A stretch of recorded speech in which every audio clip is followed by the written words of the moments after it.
recording. Welcome, one and all, new and old, old and new, male and male. Let us introduce ourselves really fast, even though some of you already know each other. Hello, I'm Scott, your DM, your guide for this evening. I already told you kind of about my style and the sort of gameplay I play. Here is... You can see Welcome to the Wonderful World of Skist and all of my homebrew rules.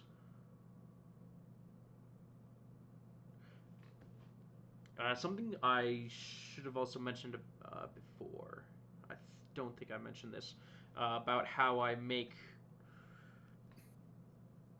introduce your characters into the world and your character arcs specifically. I don't really take your character, plan out a story, and have you go through it. It's more of I plan out a whole bunch of choices that I'm going to present to your character. So you get to decide who they are through those characters, through those choices. For example, if you have a drow who is scared of spiders, the choice will be what will you do to, how many spiders will you have to go through to get what you want, and then it's up to you to decide that kind of thing. Yeah, most of it is done by choices, so when you give me your characters, I'm not going to, completely take control after that, so you don't have to worry about that. What else? I feel like there was something else. Talespire, I'm on there right now if anybody wishes to join and has it. If not, message me if you have an issue paying so much for the program. Otherwise, yeah, that is me. So let us go to... I would like to point out, just before we Yep. get started, if anybody doesn't want to pay for it, I can spot one person for the program. I could do the same, actually, if anybody's interested. I'll just wait till a hard decision is made before buying it myself. Yeah, I've already promised that I would buy it for him for my game with him. So I would have no problem spotting Elagos. Which means, of course, right before you actually do, I'm going to buy it myself. That's how it goes, right? Not if you don't really. Not if I do it first. Well, I'm glad for you, even though I did say on Roll20 that it was going to be free to play. I can't believe that people actually pay GMs to play each session. Okay, happy nice. Yeah, that's a little bit too much for me. Yeah, no. It's a lot of work. Get into Talespire. Yeah. Yeah, if you want to pop Don't send me the into Talespire, I am in the academy right now, just as a background. Of course, I've made sure to basically copy the entire Roll20 map onto Talespire. So what you see in Roll20 is what you're going to see in Talespire, just with more details and 3D awesomeness. So yeah, I just need the code to get in. Ah, that's right. Let me... Yeah, just relink it. Players.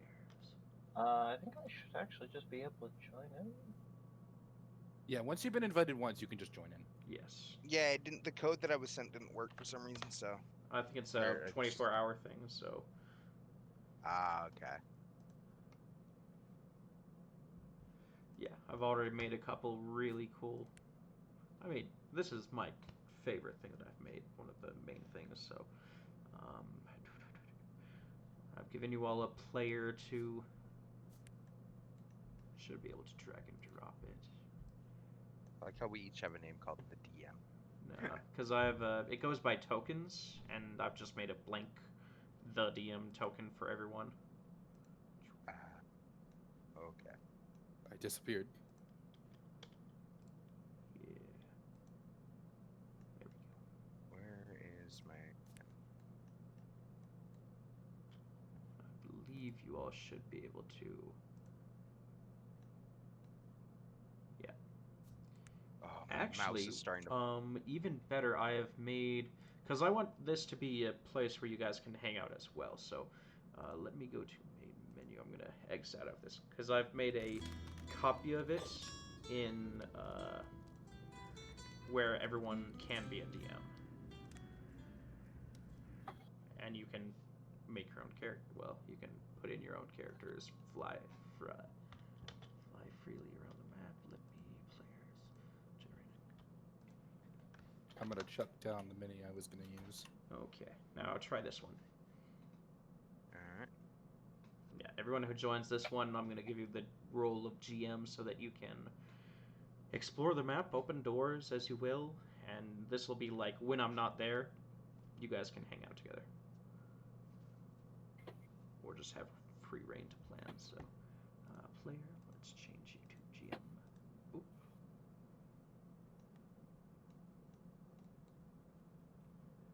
Sorry for those who can't see what I'm doing, but. Let's see. Where were we? Ah, yes.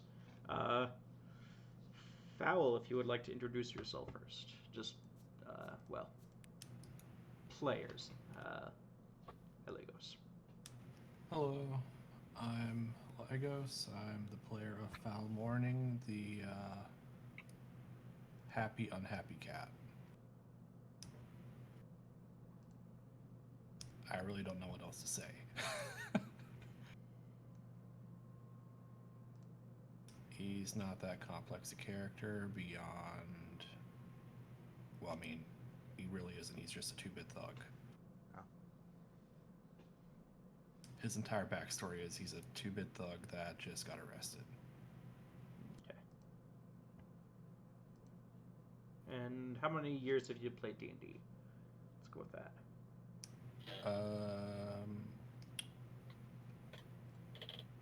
I'll say I'm a fast learner. I started at 2019,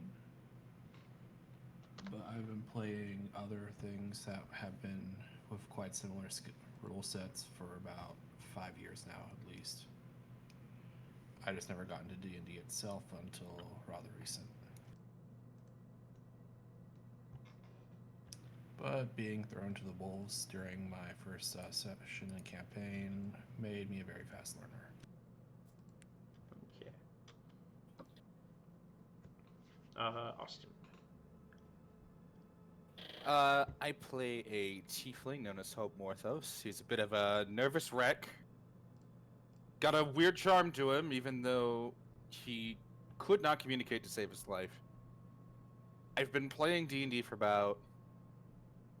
Let's see, I'm 21 now, and I started in high school, properly? I was probably 17 then. So, 5-6 years? Okay. On and off, mostly homebrew games. I don't think I've ever played in a traditional setting. About the same as me, yeah. Except I have played in traditional settings. Oh, and 6 years DM. Forever DM on my end.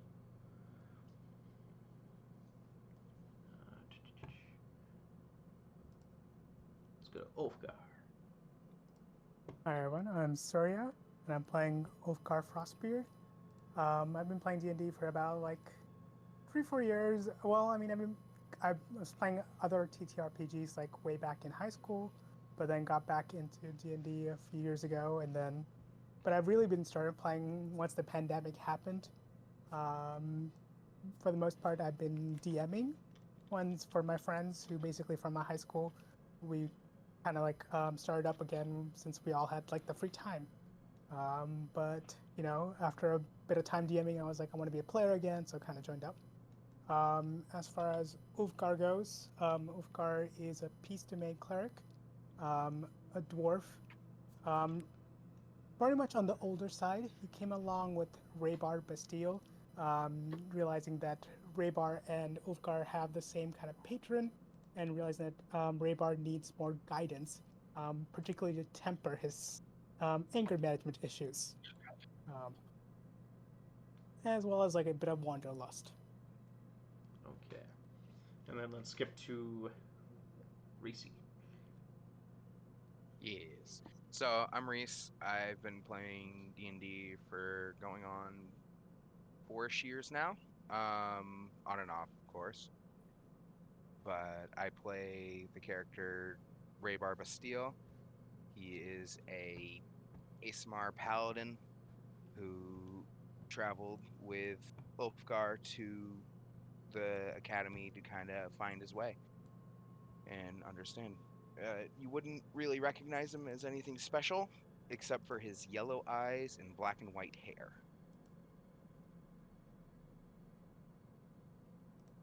And finally, Gale. So, yes, hello, my name is Gale. I play Warden, who, despite the previous instances, is now a ranger who gave up her name in order to gain powers. Spoiler alert.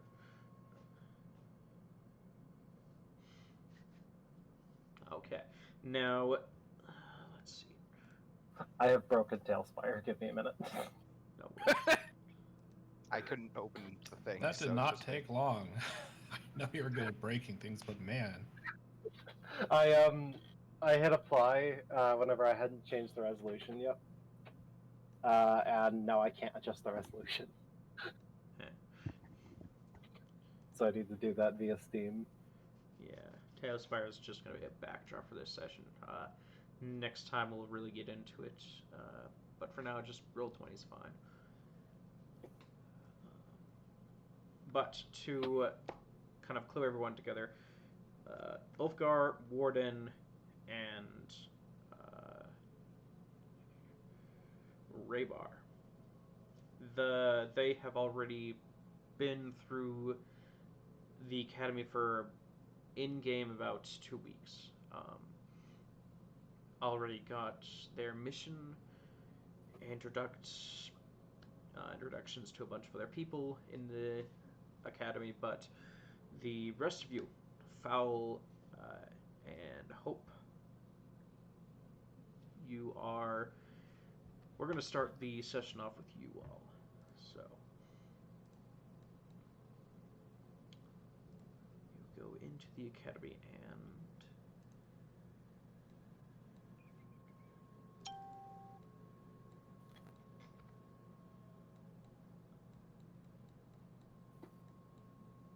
let's go.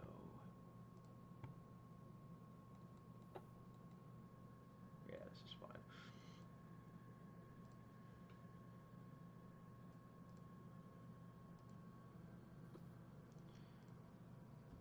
Two weeks into the school, you have been accepted, and you've been moved around a bit. There's been a bit of upheaval as the new semester starts. Students coming in, students that actually have just disappeared. As far as in almost every course, there's going to be people who just don't show up, and right now the whole school is dealing with, okay, these people didn't actually show up. We have an entire room clear. Let's move overcrowded areas into this one, and it's been a bit of shifting around. And after 2 replacements, you have been placed into a new room. This one promises to be actually permanent.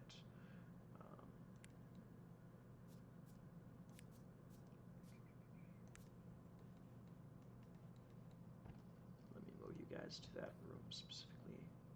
Jumping ahead of myself a bit on this one. There we go. You've both been given directions and assigned the. Let's put you over here. Assigned the western room on the 3rd floor, above the cafeteria, the cafeterial tower. But the rest of you see, because this is about Friday, we're going early morning Friday. The rest of you 3 have been just busy doing homework as this academy buries you in an avalanche of homework every single day. Professor Jarls, the history professor, has you memorizing a dozen dates every hour. Um, People, historical figures of great importance in his mind who are just footnotes in giant textbooks that he has you reading like the Bible.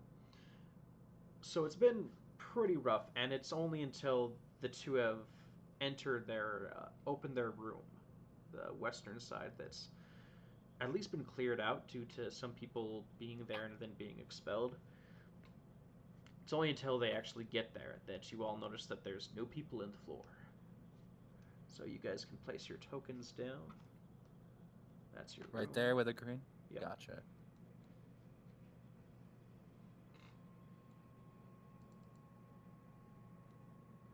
Hi, cat.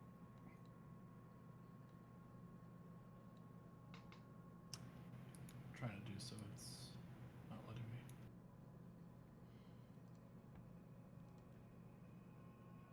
Oh, do you have a token that you can upload? Let's see. I have the image or file that was provided.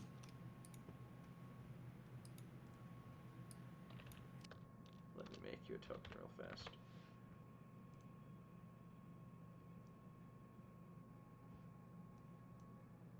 What do you want your border to look like? What color? Any color works. Any color? Let's go with a brown.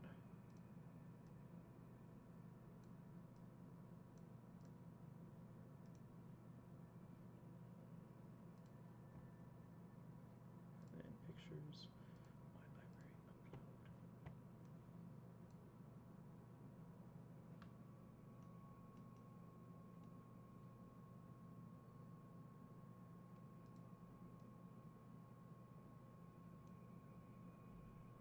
There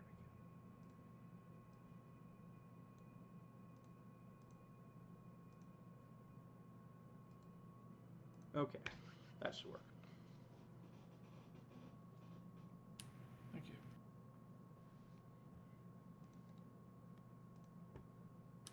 I can't access it though. You should be able to now. Oh, there we go.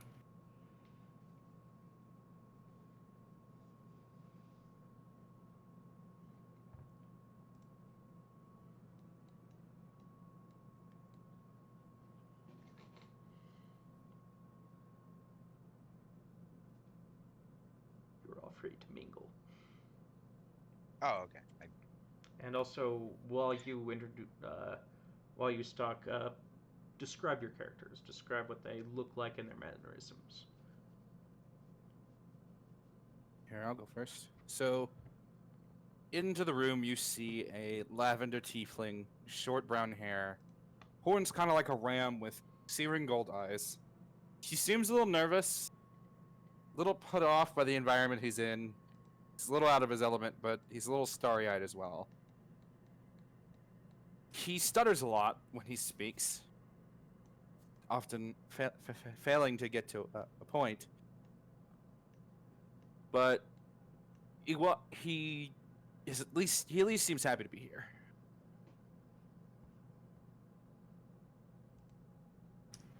So probably at the first sign of commotion, Raybar would pop his head out and see if it's Warden acting up again or doing something stupid, as she normally does, and sees some new people moving into the dorm and takes the opportunity to go and introduce himself.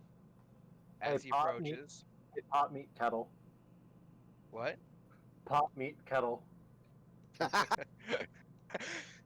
um, as he approaches, you see a sturdy built younger man whose features are almost too perfect, minus a few scars and little blemishes. He is walking up, looks to be about 6'1", strong, with black hair that fades into white, and you wouldn't be able to tell there was anything weird with him until you saw his eyes that are a bright yellow. like the yellow of a dandelion almost, or fire yellow. And he walks up and it's like, "Oh well, looks like we have some new arrivals. It's a pleasure to meet you. My name is Ray Bastille, and who might you be?" I'm going to go out and let him assume you're talking to me. Yeah, I'm talking to both of you, really. Hope kind of turns towards you. He gives you an odd, inquisitive look, noticing your eyes. My name's Hope Morthos. Just came here about 2 weeks ago. It's a pleasure. And you? I believe I've met your kind before. The Tabaxi that is Morph's roommate is a massive hulk of fur. He stands a good few heads taller over most of his species, and his resting expression can only be described as upset. There's nothing friendly about him. He's got the look of a person that's killed, and yet that's just his default expression. Not once does he speak up until he's addressed, but when he does, it's a low, deep voice, almost like gravel, as he finally speaks up. Foul. And with that, he would turn and return to his slow job of unpacking everything and setting it on the desk, taking extra time to organize it and make sure everything is lined up even before he ever started his work. I would recommend that. Well, Are the rooms still in like horrible repair? Somewhat. So your rooms have been cleared out of mostly. It's not new apartment move-in worthy, but still a little clearing out of cobwebs, some pests still remaining. Yeah, this floor used to be the leftover storage area. All the broken furniture that they'd get around to fixing eventually. Lots of litter used to be here, but for the most part, you guys have made it livable. The old group, after 2 weeks, just demands personalization. Okay, I was just making sure. we have to go to Juan's. Well, like I said, it's a pleasure to meet you. The others should be It's bouncing around a bit. too early. Stop Warden, talking. come meet our new roommates. Oh, Whatever we are. she'll kick open her door, and you see this short, brown-haired woman. There are huge bags under her eyes, and she's got like a green mantle over her leather armor. And she's got bright blue eyes to kind of match or kind of counteract the rings that prove that she hasn't been sleeping too well. And she'll just kind of stumble out of her room. It's too early to be talking about this. Well, at some point you do need to wake up and, work and do classwork and things like that. It's too much effort. God, what are we gonna do with you? This is Warden. She's very unpleasant in the morning, but you get used to her. I have something that'll pick me up, but yeah, it's not for the faint of heart. Has more of a kick than coffee.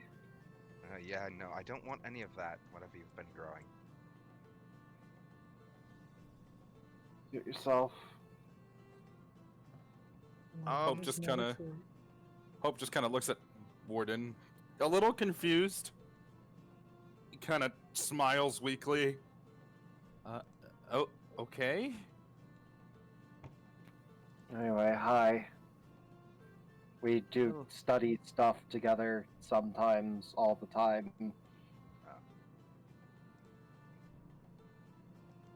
Yes, well, we do a lot of that studying, and you've probably got your fair share of classes so far. How are you liking the academy? Well, it's massive. There's that. Fowl finally speaks up, beats prison. And with that, he just went back to putting his stuff away. I like you. Met a few words. Think we might get along, maybe? I don't know. Well, the others should be around. Ulfgar was standing by, just kind of watching this whole thing, and Ulfgar is seemingly older dwarf, where his hair has gone fully white. His skin is starting to take on like the look of parchment. He's got armor and weapons, or rather, his armor also has a few signs of rust that is kept meticulously off. And as he joins, Warden, it is never too early to make new friends. You are? Bullshit. Oh, come on. These are not like the others. You don't have to pick fights everywhere. I'm picking fights. No, I just need to keep it down so I can get some sleep. And she's rubbing her eyes. Warden, I would like to point out that classes are soon. You should be awake already. Alarms haven't gone off yet. Sukan Sam might have something for you. I'm sorry, who? The chef, you'll meet him. You've probably met him already, actually. He runs the cafeteria, dining hall, whatever it is. I haven't had a lot of time to make myself acquainted. What have you been eating? Good point, but yeah. I'm So it's good to going. see new faces that are. Warden, do not go back to sleep. I was gonna go get breakfast. Oh, well, then I'll join you. We Check- got those extra bottles up here. We don't need to go down. Whatever. I guess we'll do that. Ovka, are you coming to eat? And, sorry, your name was Hope, correct? That's right. Well, if you'd like to join us, and, you as well, Reese's forgot your name. Not Raybar. Val? Foul. Foul. Thank you. And you as well, Foul. If you'd like to come join. Fowl just turns and stares. There's a few seconds of silence before he finally speaks up. Sure. Thanks. Well, then. I guess it's, breakfast time. Okay, as you going downstairs, you have a great location to get to the cafeteria and back without needing to go outside, go through a bunch of different levels, through a bunch of doors. You just need to down 2 sets of stairs and you are there. Cafeteria bustling this early in the morning, though instead of sitting down and eating, most students are rapidly rushing through the line, grabbing their food, and rushing off, as the weekend comes with a bunch of tests, so they are cramming everything they can in at the last second. Ooh, You join... actually, Yes? just a question of over the week, because I have forgotten. Have we been studying regularly and kind of cramming for the tests, knowing that there's going to be tests coming up? I'm Yes. guessing we have? Okay. Yeah. And time-wise, this weekend is the weekend that you guys will begin planning. And you'll go to the new inn. Okay, So it's a okay, little so bit we've- of a step backward in time from this. All right, all right. Yeah. That's good to know. However, you all join the rapidly diminishing line going through Soupman Sam's closed-in little kitchen laboratory. Ulfgar, he meets you first, sporting his gigantic bottle cap glasses and typical long white beer split at the end, holding two kind of blue flames that don't give off any heat. Hey, welcome back. How are you doing in your studies?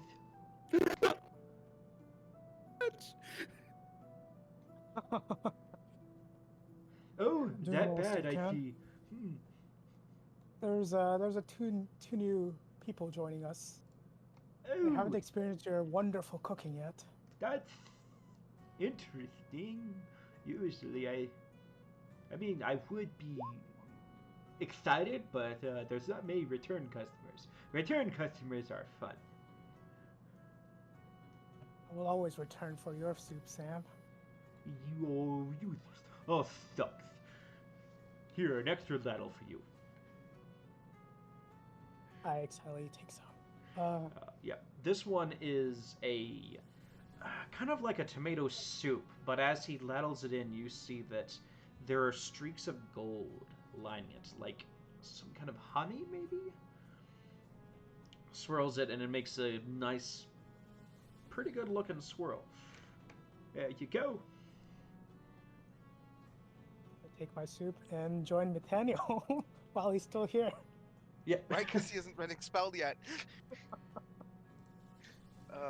Someone chases him off. He's not there. Nathaniel poos from existence. Raybear will step up. Yeah, as you look down at the soup you've eaten, you see a couple bunny rabbits inside. Oh, I'm sorry. This one might give a little hallucination effect. Yeah. Hello, son. How are you doing this fine morn? Who is that? And as he grabs part of his glasses, he adjusts it so it zooms in and his eye, like, grows 3 times. Raybar's Hope like, kinda- just quickly shudders, like, what the, oh my, okay, yeah, that happened. Hope kind of like jumps back a bit, like, what the hell? Interesting. Hello, Sam, it's Raybar. Oh, hello. Unzooms his spyglass eyeglasses. Come for some soup if you don't mind. Oh, good. Do you have any of the non-hallucinogenic? I believe I do have a test, and I don't want to be seeing dragons. Well, maybe. Let me. Do you want If you the don't, it's potions? fine. If you, you know what? I will take a potion, Sam. Yes, this is a hallucinogenic potion. That's kind of how I got the soup. I think I spilled some inside, but it tastes good, so it works. And he Right. pulls out a gold potion that's probably the source of those streaks in the soup. Okay. Yeah.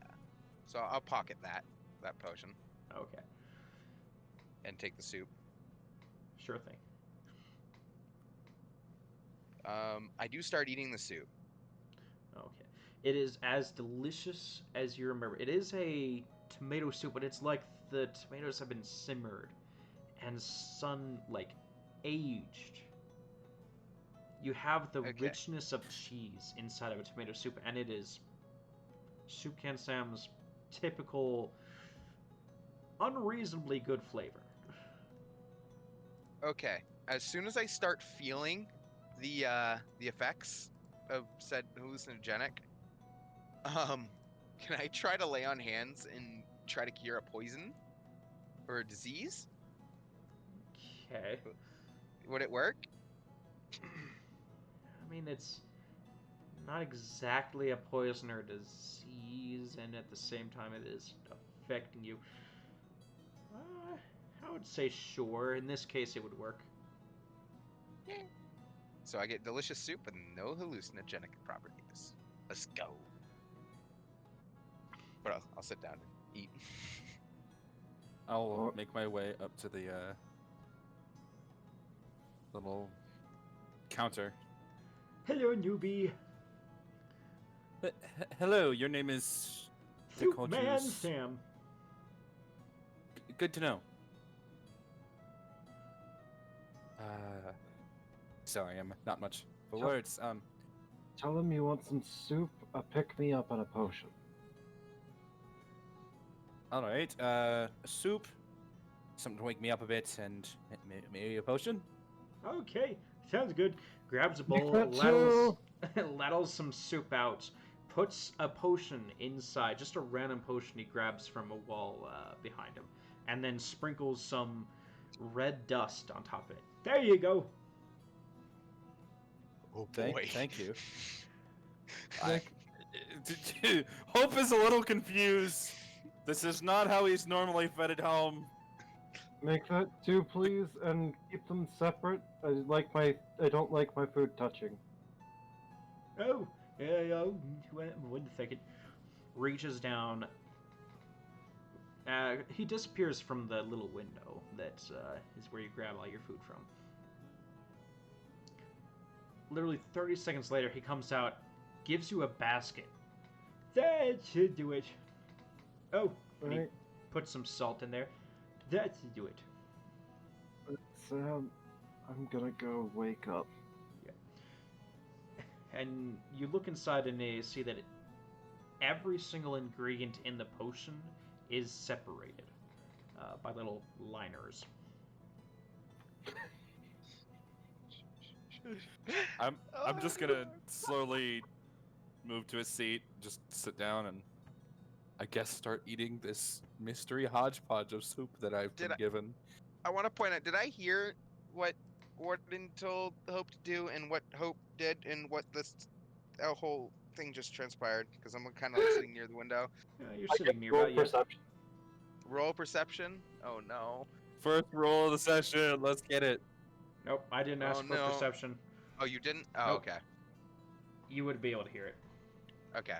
I'm gonna, as soon as Hope sits down, I'm gonna scooch over next to Hope and Yeah. just wait. No, the first roll of the session, of the game, of the actual campaign, Constitution saving throws as you drink or eat, as a certain case is, the soup, quote unquote. Okay. Do I have to, since all the components are separated, so they're just normal as tomatoes? Wait, why did that roll twice? It Oh. always rolls twice. Take the Yeah. left. I always One. prefer advantage just so you don't have to trigger it or anything. So 16. You're not addicted to the flavor, but because it is not the soup in its pure form, as you eat it, you breathe in the dusting on top, and it's like a kick to the face. The spiciest pepper you can imagine, you inhale accidentally. Your eyes water, and it's like getting blasted with pepper spray. At the same time, your mouth is running with delicious flavor, and roll a d4 for me for the potion's effect. Roll a d4? Okay. Yeah. 1. Okay. You, as your eyes water, you brush it away with your sleeve. Careful not to use anything that the dust might have got on. And you realize you kind of have gone blind in your right eye. You see Hope, like, put down the soup a bit suddenly. Maybe a little bit spills out of the bowl, and he just kind of waves his right hand in front of his right eye. Nothing. It's Hope, not are you dark, okay? it's pure white if you just close your left eye. Wolfgar looks up and says, "Just enjoy the ride, lad. We'll fit in some time." Is this... Is this Normal. It's normal? normal. Yes. Yeah. Yeah. Well, that's not what every potion of his does. Some of them do other things. Ask Warden about the spoon. Warden, can I have my spoon back? I give it back to you. I know. I just like hearing you get angry about it. Fowl's been listening to them instead of making his order, and as soon as he hears that, he just turns to Soup Can Sam and goes, "Single ingredient, onion, cooked." Well, here you go. This is what I got. And he hands over another soup. Okay, would you like a potion? Separate, please. Buddy, you okay? And he sets a potion to the side. This one much smaller than the other, and like in a silver vial that doesn't show the liquid's color or anything. Thanks.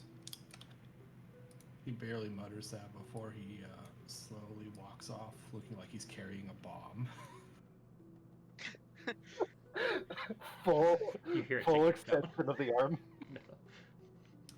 Pretty much. Yep, and Like Hulk- this wait, massive Hulk wait. of Tabaxi is treating this thing like it's the most dangerous thing he's ever seen. Hey Scott, it could can you be. describe that vial again, just for my memory? Because I want to see if it's something I remember. No, it's a small silver vial, like 4 ounces. The liquid inside could contain. Yeah. Yes. Did it get? So I remember we got sent a care package from Sam, and we've had a discovery of something in a silver vial. The stink bomb. This Does it does remind not me of seem that? to be the same container, no. Okay. And Hope, Does- you have lost sight in your right eye for 1 hour, by the way. An hour. Oh shit. Okay. Yep. So, you said that he just gave me straight up ingredients, right? Mm-hmm. And then it also includes some of the potions ingredients. So you have like a couple eyeballs in a sack as well. I'm just gonna eat a whole ass tomato, I guess, for breakfast. There's a good bit of it. What's in Foul's soup? You have the same like tomatoes soup that was given before, and it's amazing. And you need to make a Constitution saving throw against becoming slightly addicted just by the flavor. I turn to Raybar. How long does this last usually? Anywhere from an hour to a day. Good luck. Have fun. His face. So he's a lavender tiefling. His face almost goes like pink, in a form of his face going pale. Oh my gosh! He says nothing more and just continues to eat, a bit perturbed. And super great soup for you, Fowl, but too suspicious for you to become fully addicted to this stuff, at least at the moment. He's just gonna say one thing as he eats. Just after the first bite, he pauses, looks down the spoon, not prison food, and then resumes eating. That's fair. So Scott, the potion that I got from Sam, is it just like drugs? Did I just get drugs from Sam, basically hallucinogenic drugs. LSD. The golden potion, you are not sure. Yeah. Oh, I'm not sure. Yeah. You said it was like the hallucinogenic part. He but... said something about hallucinogenics, but not sure exactly what the full powered force would be. I'm gonna just add it into my inventory as mysterious potion. Golden mysterious potion. You're gonna get a lot of mysterious potions. Good to know. Oh, Is you're really having such a bad trip. Next time I can purify whatever Sam serves you. are there pepper seeds in my basket? Yeah, there should be a couple peppers that would have seeds in them. Oh, I was just a bit surprised. Ulfgar? It's Ulfgar, right? Yes. I was just a bit surprised. You can probably do a test with one eye. To be fair, Maybe. most of them have rather been amusing, not so debilitating. I mean, I can still see. It's just I only out of my left eye, which is weird. Never had that happen before. Just watch out for the one that makes your palms magnetic. It was so funny watching Warden try to get back to the dorm while avoiding every metal handle in the building. What? Yes. He looks at you deadpan and is like, "Holy shit! What did I sign up for?" Val just turns and stares too, but he doesn't say anything. He's got a look of, do I have to kill someone? And also, I already hate it here. But that might be his default resting expression. It wasn't the potion, it was Raybar's magnetic personality, clearly. You can keep saying that, but you're wrong. Well, Are you not charismatic? I'm glad to hear you admit it, finally. Hey, I was able to get onto that boat. Oh, no, that hasn't happened yet. Wait, never mind. And as they're going back and forth, Val's just slowly sipping his soup while staring at them. You can imagine that with him not even breaking eye contact as he's doing this, that if he had popcorn, he'd be slowly eating it. In much the same manner. I'm almost certain that this bickering is going to go on for like an hour. So, It'll go on, and Well, It'll that's go good on because until they actually Val got plenty of soup apparently, so... well, Ray Butter, it seems you're not the only one. People seem to flock to me for whatever reason. I'm not quite sure why. It's really annoying. I You did notice just a slight seem- gravity towards you. Almost. you just seem like someone who would be really good to study with. I second I'm- that. I'm lying. I am straight up lying. We need all the help we can get, I'll be perfectly honest. Yes, beware the H's. Beware the ages. Yes, and the N's. He looks at Beware you the- puzzled. Val Tests just are asks, super. Val just, They haven't started their lessons yet. Val just asks one question. Gangs. Not that I know of. I haven't. Yes, actually, there is one group of students that are annoying. We could use, but Wolfguy doesn't like when I say the other word. Raybar, they keep offering us gold. There's no need for us to Out take of offense. pity. Out of pity, not out of generosity. But it is just gold that you keep giving us. I don't mind it. Does it not hurt your pride at all? Baranar trusts it. I hold my pride with Baranar, and I don't look a gift horse in the mouth.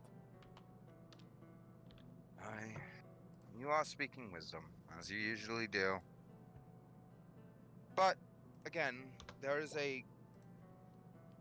I get hit with a pebble.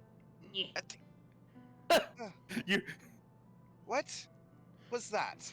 You look behind there, Soup Can Sam with pebbles in one hand, and he's throwing the other one at you. Yes, Sam, what is the matter? You're gonna be late. Is there a clock? Is there a time telling anything? In the cafeteria there would be, yeah. And Arcane, I look at it. It's still 30 minutes till your test with It's the Miss wisdom Penumbra. doggo. Oh, it's Miss Penumbra? Oh god, I must go. We must go? I don't know how this works, but there's tests now. Penumbra, she's... Well, it's normally 30 minutes from now. Yes. Well, it's 30 minutes from now, but knowing Penumbra, she'll start the test now, and we'll be late to it, and she'll dock points for no reason, really. So I say we go now? Is anyone kind of catching the idea that I'm throwing out? Val doesn't Sure. seem to need any convincing, just abandon his soup immediately after watching someone lose their eye effectively. Good cause. The minute that there's an excuse, he just puts the spoon down and prepares to leave. I'm going to go drop this off in the room real quick, and then I'll be there. Alright. I'm gonna head over to Pelumbra's class. Okay, it's just across the way from you, luckily enough. I guess I'll follow Raybar. Because I left most of my stuff, aside from my focus, which is on my belt, in the room. Upon entering the class, it's just dead silent, and everyone turns to see you. You see the tests already distributed among their desks. Ahem. Excuse me. The test started 15 minutes ago.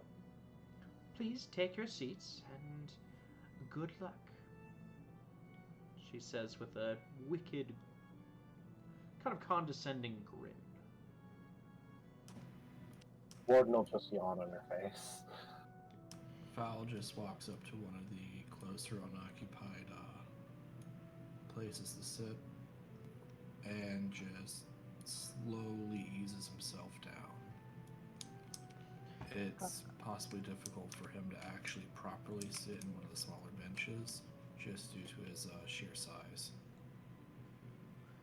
Given his, well, Size. he's a big ass muscle cat. Looking around, you also see the few of you that have been here already. You see Zilly, Keenas, Shalon, and Ziglin, the quartet that you have met, that you have bumped heads with on occasion or two. Zilly, the actually kind lizard folk woman. Keenas, the pink tiefling, obviously from a rich background. All of them being from the upper echelons of society. Siglind, the fire genasi, looks to be the peak of physical condition and athleticism.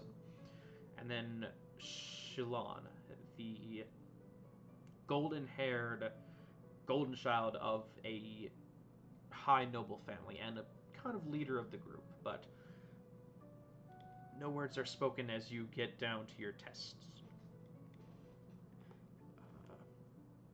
Hour later, you finish, though, with everyone make straight-up intelligence checks. Oh no. Is it on any specific subject?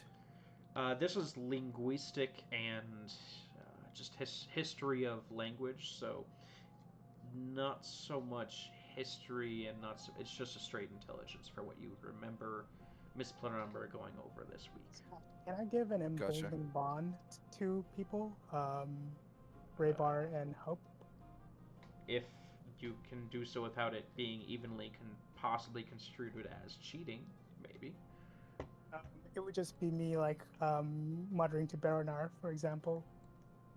Here, let me... Make a stealth check if you're going to try to do that, then yeah. Okay. In that case, I won't. I was just wondering if I could. Yeah. Alright, intelligence. This goes great for me every time. Oh, 11. that was pretty decent. Or 12, actually. I rolled 13. 12. 0. Yeah, I'm not smart. I got a 12. If I'm assuming we take the higher one unless it's specified. It's the left one, normally. Warden. Okay. Then 5. So, being so late on a test like this where she does intentionally make it a little bit more difficult for certain students. Miss Penumber tends to make tests that everybody takes. It's equal for everybody, but she engineers it so that most of the time the weaknesses of students that she dislikes are focused on in tests. Which, didn't Ander tell us about that? Yes. So you have been told that she does tend to, make tasks engineered for your weaknesses. So as long as you can convince her that something's a weakness and that you're actually really good at it, subterfuge style, or just study and make sure that there's no actual weakness, you should be fine. But this test, you guys might have not done so well on. Some of you barely passing, some of you failing, but luckily enough, it's not big and important. It's just another weekend test that happens every week. However, it is at the end of the test, standing up, turning papers in, Miss Penumbra smiles at you all with that condescending smile again. Takes them and with a click of her heels, she teleports away. whereas the rest of the students are talking among themselves, and Shalong goes over to you all. Hi. I see you found more friends to replace the ones that were expelled. I wonder how long it'll be till you all leave us. I have no plans of leaving. I quite enjoy it here, so I think I'd stay. Oh. That's Val fine. just turns, stares, and it's just the glare of murder. He just doesn't say anything as he looks her down like she's just an insect. Warden yawns on our face again. Like, mind you, he has not been angry. That's just his default resting expression. And she seems I love it. perturbed by it. Keenis comes by. Oh, hi guys. I hope you really did good on your test. I mean, I know you're not. This isn't your best thing, but I really hope you did well. Oh, Mr. Kitty. Hi, I'm Keenis. Hello. And with a slight curtsy, I really hope you all did well. I know it's tough for you in your situation, and that, not that. I wouldn't want to say not that smart, but I believe you can do it. Val just stares. He doesn't have anything to say. I want to walk up and talk to the Fire Ganassi. I forget his name. Siegfried? Something like that? It's, Ziegler. Oh, I'm not Ziegler. talking in common. I'm talking in Celestial because I remember he talked to me in Celestial. Well, hello. I think he's talking to me and Wizard Folk. It's kind of a What? mingling, everybody, but... Well, what do you have to say about yourself this time? Well, actually, I have nothing to say about myself. I've just noticed that you look like you're quite physically able, and I hope by year's end, and by school's end, I should say, we get a chance to spa. I'd really enjoy it. I doubt you would be able to rise to my skill level. If you don't mind- Three-time Korbok champion. Fourth in the making. If you don't mind me asking, and I know this is probably not a good question to ask, but I'm just curious. What's your preferred weapon? Come join and see one of my bouts to find out. Until then, I have got to go. Humph. And with his nose in the air, he heads off. As he's walking away, I'm like, your blade can't be stronger than mine, and I know that. In Celestial, still. He just waves a hand over his shoulder. Hope, like, quietly in Celestial is just like, well, I guess I'm not the only one, huh? No, you're not. Actually, no, I don't think I would have heard that. I have a shit passive perception. Never mind. You hear Zilly whisper to you as she's leaving with the others. Remember what Miss Plenumbra said about different languages and asking for permission? She can get really severe about that. Oh, I do know that he spoke Celestial, and I was just thinking that would be an easier tongue, so we could have a private conversation. That was all. Yeah, you need to ask No. permission, though. Remember her... I don't know if you have she has classes about etiquette, and it's really, really a big thing for her. Just be careful, especially in her classroom, even if she isn't here. I thank you for the advice. Yeah, and she scurries after the posse.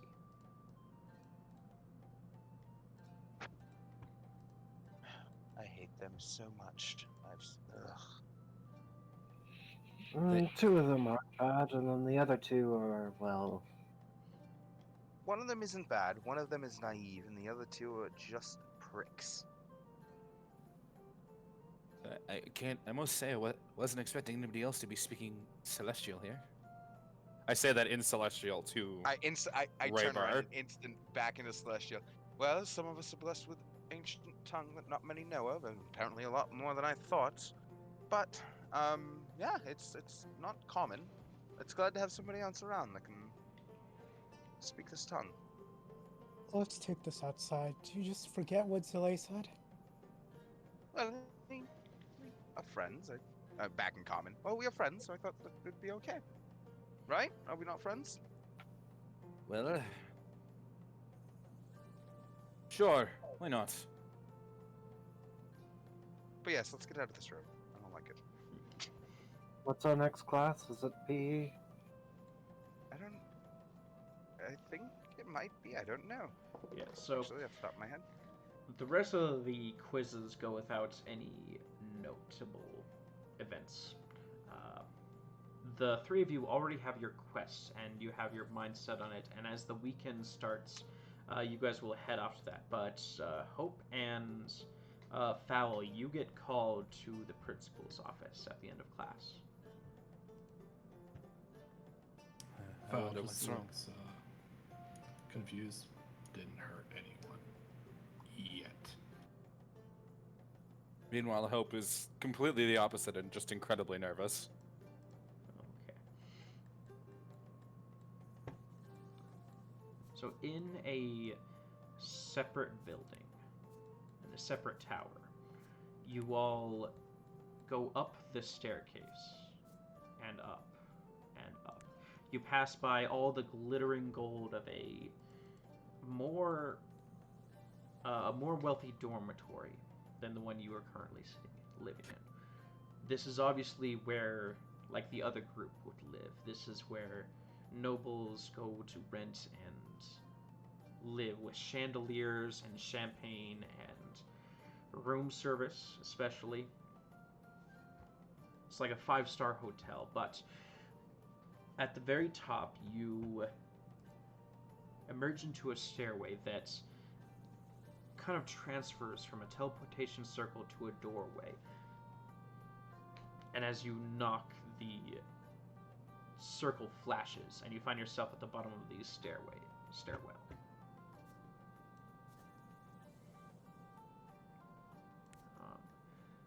Going up the stairway itself, you find yourself in a room covered with paintings, tapestries, and bookshelves. Upon closer inspection of the tapestries themselves, they are of complex inscriptions that kind of emulate a spell scroll. The faint twirling and magical essence that is kind of mesmerizing. You realize that it is a creation of some kind of arcane magic that you could not begin to tell the purpose of. If you are proficient in Arcana, you can make a check if you wish. But the rest of the bookshelves are full of worn-out books that have seen many years of use, constant openings, and sitting behind the desk at the end of the room is a elderly wizard. He stands using... What was that? Sorry. Yeah. Before we get into that, I am actually proficient in Arcana, if you wouldn't mind me making a check. Go ahead. 16, okay. You've heard of, like, flying carpets, where magic, instead of written on paper, is sewn into fabric. While these probably aren't flying carpets, they have the same sturdy inscription. In the way that most magical objects like books can't be destroyed, these would be 10 times harder to destroy, and probably more powerful as they are more complex. And even the finest stitches you see are full of magical runes in themselves, so higher level spells in durable forms that have bigger effects. Rare objects that the headmaster of the Defense Academy of Criella would be able to, if not create, be able to use reliably. Gotcha. Yeah. But the old man in royalty blue robes that have been worn thin stands using the help of his wizard staff. He is older, and nothing about him shows to be like of royal descent, which is kind of weird with where his office is in this elaborate resort dormitory. Foul hopes, the new students. Is that who I'm Sir. speaking to? Foul that- nod. That's correct. Oh, good. I have been looking at your grades, been seeing your interactions with the other students, and I wish to ask you a couple of questions, if you do not mind. And do not worry, this is a secure office. Nothing you say will be taken away, and no one will overhear us. Say what is in your mind, and I'll be content. Getting down to the matter at hand, as my time is precious, what do you think of Miss Plenumbra?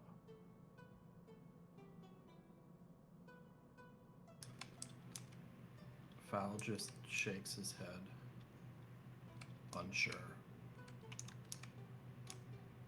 Still new. Hope kind of pinches the bridge of his nose.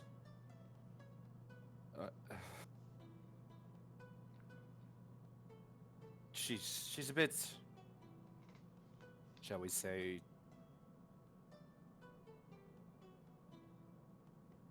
what's the word? Confusing?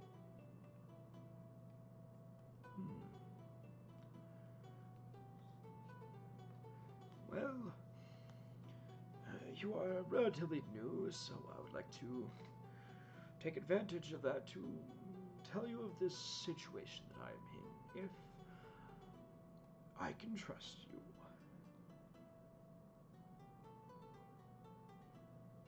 I guess that depends on the situation. Very true, of course, of course. Fowl just has a look of odd confusion. Trusts him, a criminal, does not compute. Well, you see, Miss Plenumbra is a tenured scholar and teacher here. I can't easily fire her for her actions, but there is a issue which I have found myself in. She is currently the head of detention and punishment enforcement. Also certain laws that and rule sets that the college is put under. Everything you may have gotten this binder, and he pulls out a binder which is Madame Plenumbra's rules for living in the dorm.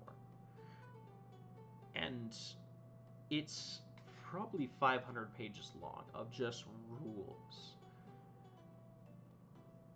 Like, for example, opens up a page. No foreign plants in the dormitory, or the punishment will be you will have no food for a day. It is rather barbaric, in my opinion, and can be quite troublesome at times, though I'm not even a student. And just to get an idea of what's happening, so as you know, this Miss Plenumbra, I have kind of copied from Dolores Umbridge from Harry Potter. Right now,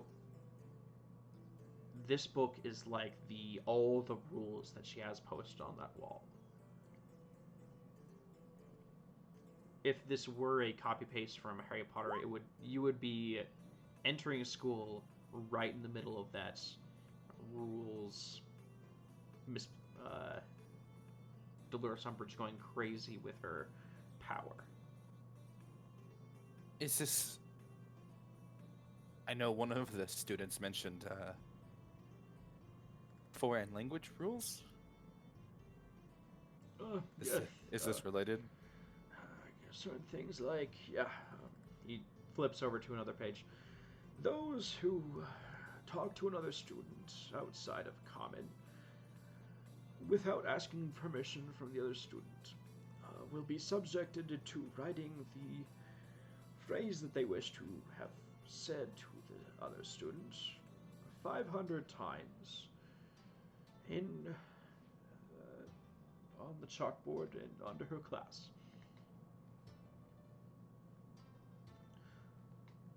She does make sure to have you write word for word, so, and this rule doesn't,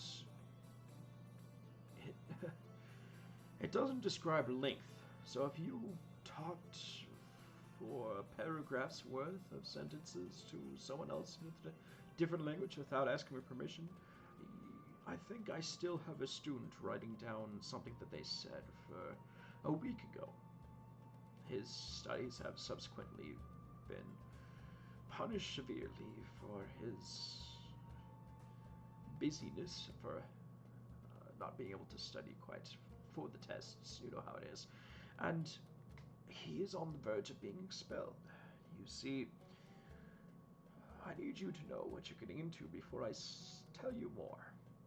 She has and will expel many students who she deems unworthy for this academy. And I believe you two are such people that she has already decreed as unworthy in her own mind. Val doesn't seem the least bit surprised. Hope honestly isn't surprised either. He kind of looks sad about it. Yes. Val just has his resting bitch face because criminal. What did he expect? He didn't expect a welcome party. In fact, your dormitory is a good example. Do you know how many people lived in that dormitory before you? Just this semester. I'm not sure. I think we're up to 6 or 7 now. Students that have been here for days and then expelled because of rules that she has decided upon and other such nonsense. It seems I cannot get enough students on the side of reason that are not in peril of being expelled.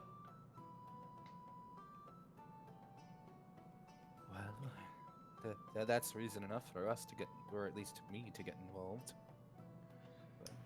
Val just slowly thumbs over at Hope and goes, and he doesn't say anything, he just nods his head once. Now, here's the issue.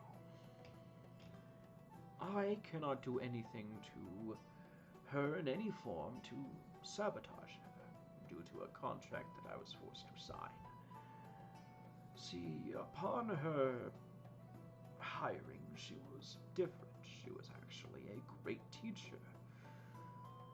Little did I know that it was a mask and a facade that she was wearing.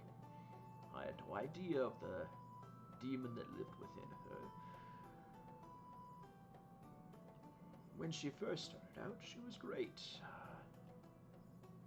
And things went well. Then she got her tenure.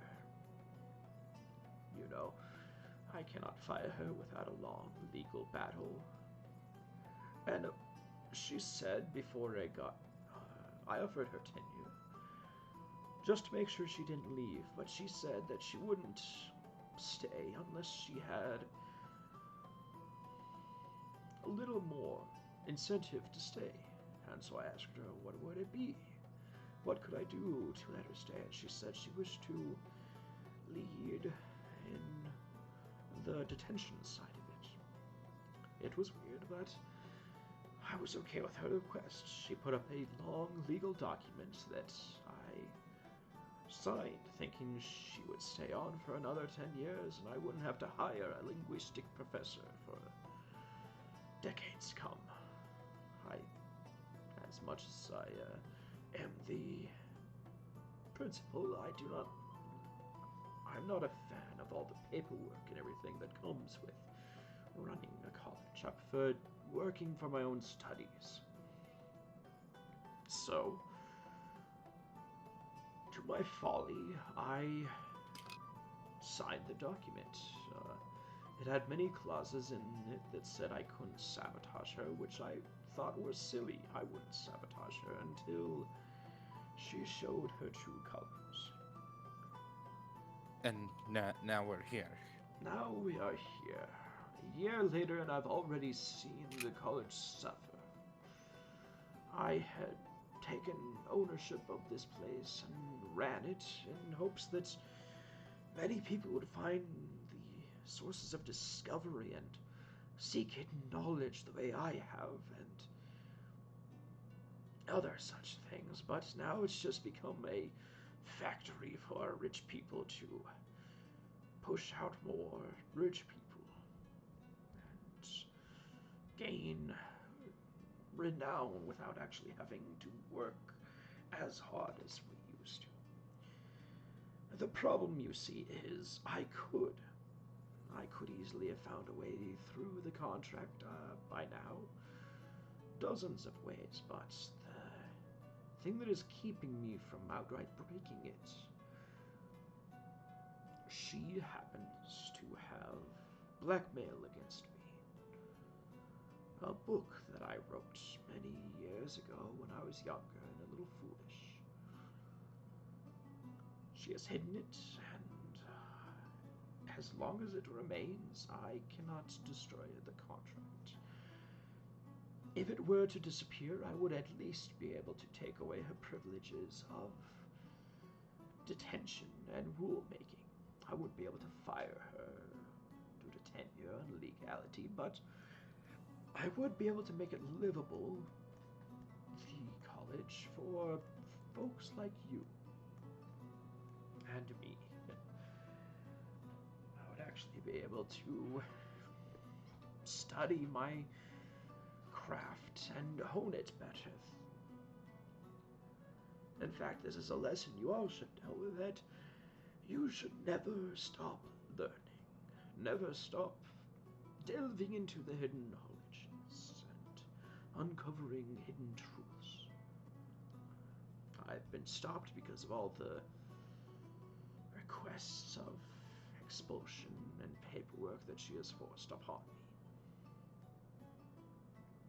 me. The 3 other students who have lived in the dorm that you have moved into also have this task, and I request with all urgency that you keep it within you all.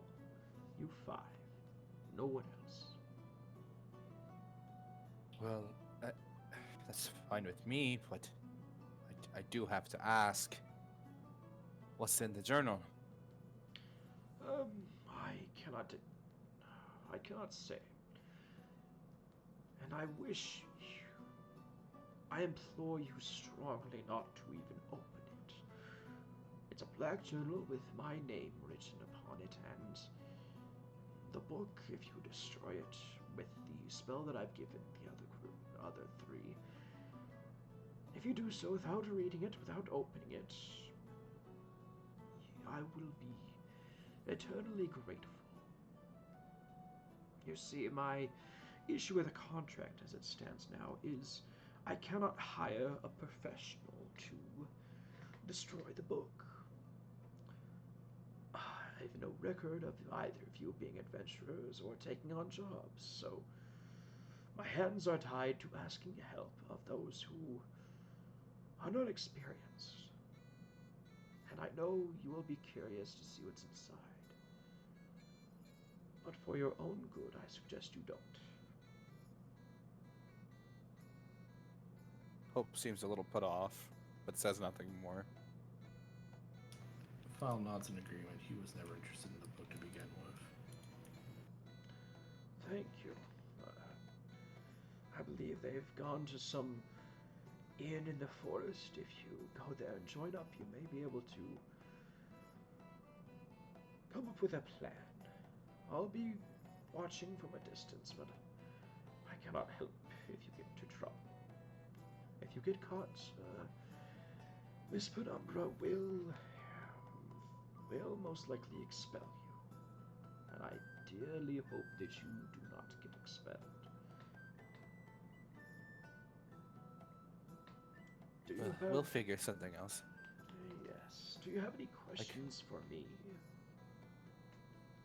Miss Penumbra's capabilities can she see through something like, and as I will use my mask of many faces to like change my appearance a bit.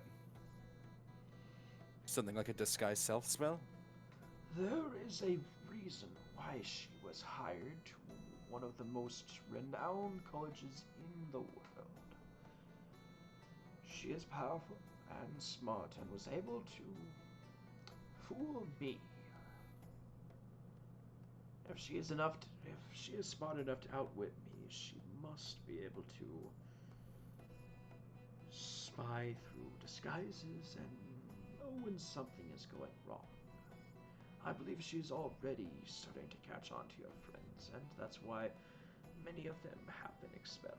But I do not believe that she has quite yet nailed them down. So...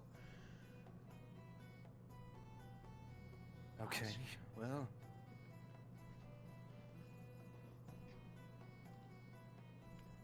So go to them and tell them to be careful. I do not have many students left that I can trust. If another semester goes by, I may just be forced to live with this, and all the students from here until the end of the Academy's history will only be those snobs that she approves of. I've got little choice in the matter. My parents are the one who sent me here, so... I know. But I hope that you can find something in this school worth redeeming.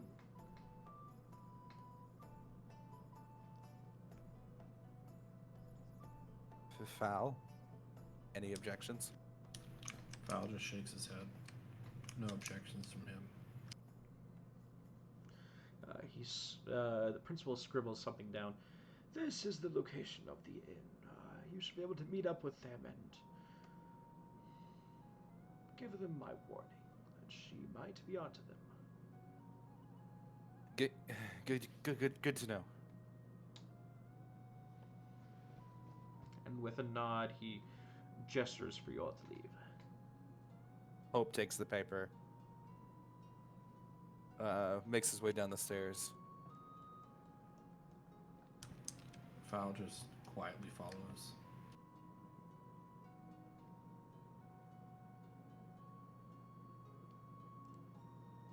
And I imagine they'll probably go to the tavern, unless there's something in between that'll stop us on the way. You're good. There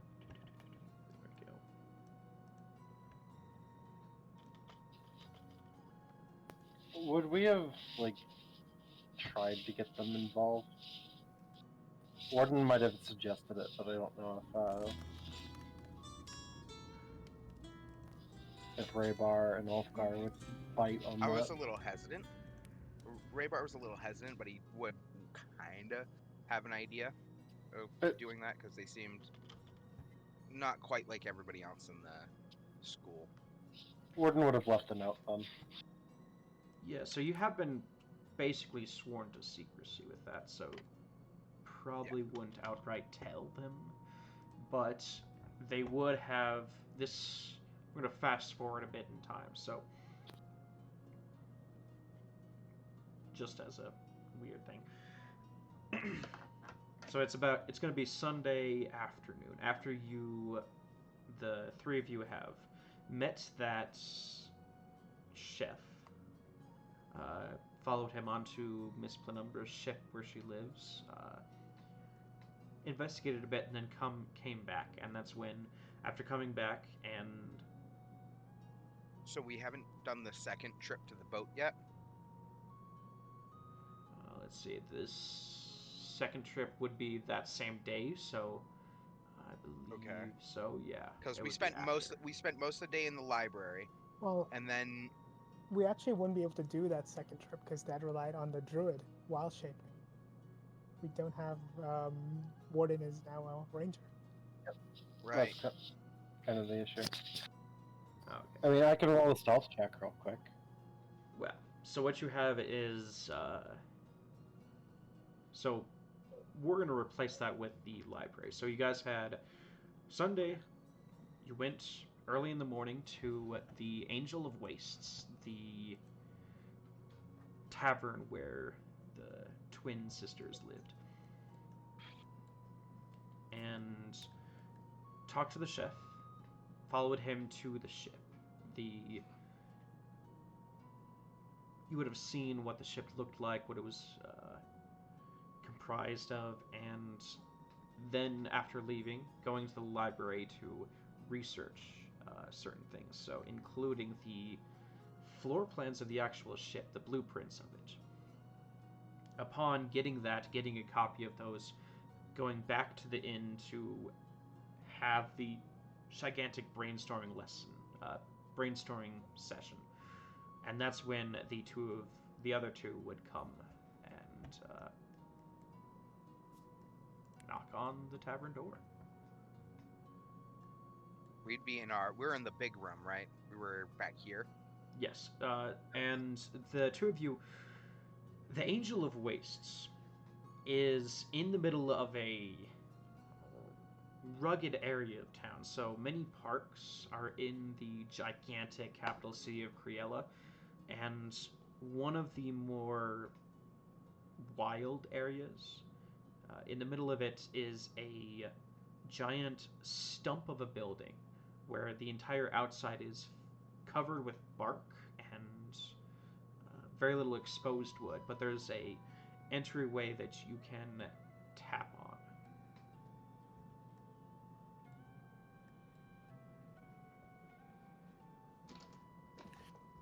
Hope is gonna give it a little rapping with his knuckle. It's a little quiet at first. What? 1 minute? You hear rustling from inside. And then in a not... Okay, no, you wouldn't have heard this. The three of you would have heard a knock on your door and a whisper from one of the owners. Just letting you know there's someone coming in here if you want to not talk about stuff that you don't want people to hear. This is now. Just out of curiosity, do you know who they might be? Are they regular? Have they come here before? I don't know. But Bella's the one that told you that, and Okay. Pemily opens the door, and the door doesn't exactly open, it slides aside. And you realize that this inn is partially alive. The bark and wood slid and melded to make an opening into the actual into the open area tavern bar area of this place. It is empty except for a relatively pretty woman with blonde hair and smudges of food kind of on her dress. She seems to be the cook. Oh, sorry, she's the bartender. Emily is the bartender. Hi, what can I get for you? It's not often that we see people this far out. Hope kind of looks at Foul.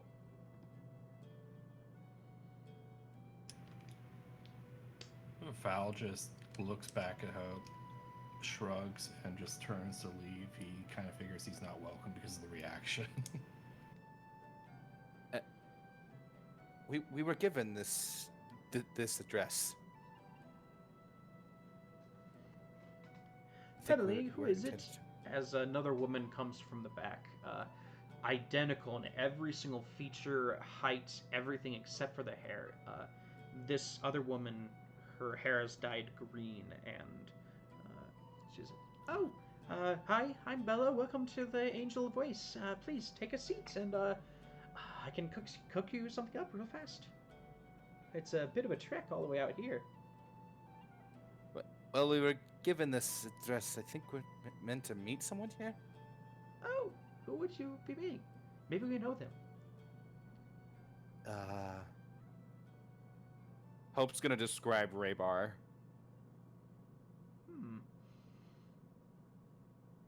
Well, if I... One second, let me check something real fast. And she doesn't have much of a bone for deception, and it's obvious that they're both rather nervous. And Bello runs to the back. The three of you in the back who are having your brainstorming session. Excuse me, do you know two people? One of them, Tabaxi, looks really angry. Yes, we know them. Surprised that they came all the way out here, and I'm surprised they even know about this place. I left a note. Oh, okay. Left a note. Yeah, The I thing we just were told- sworn to secrecy about. I told them that if they Okay, needed whatever. to come, they could find us here. Well, There's nothing- the steer, like, wait a minute, what the fuck is wrong with you?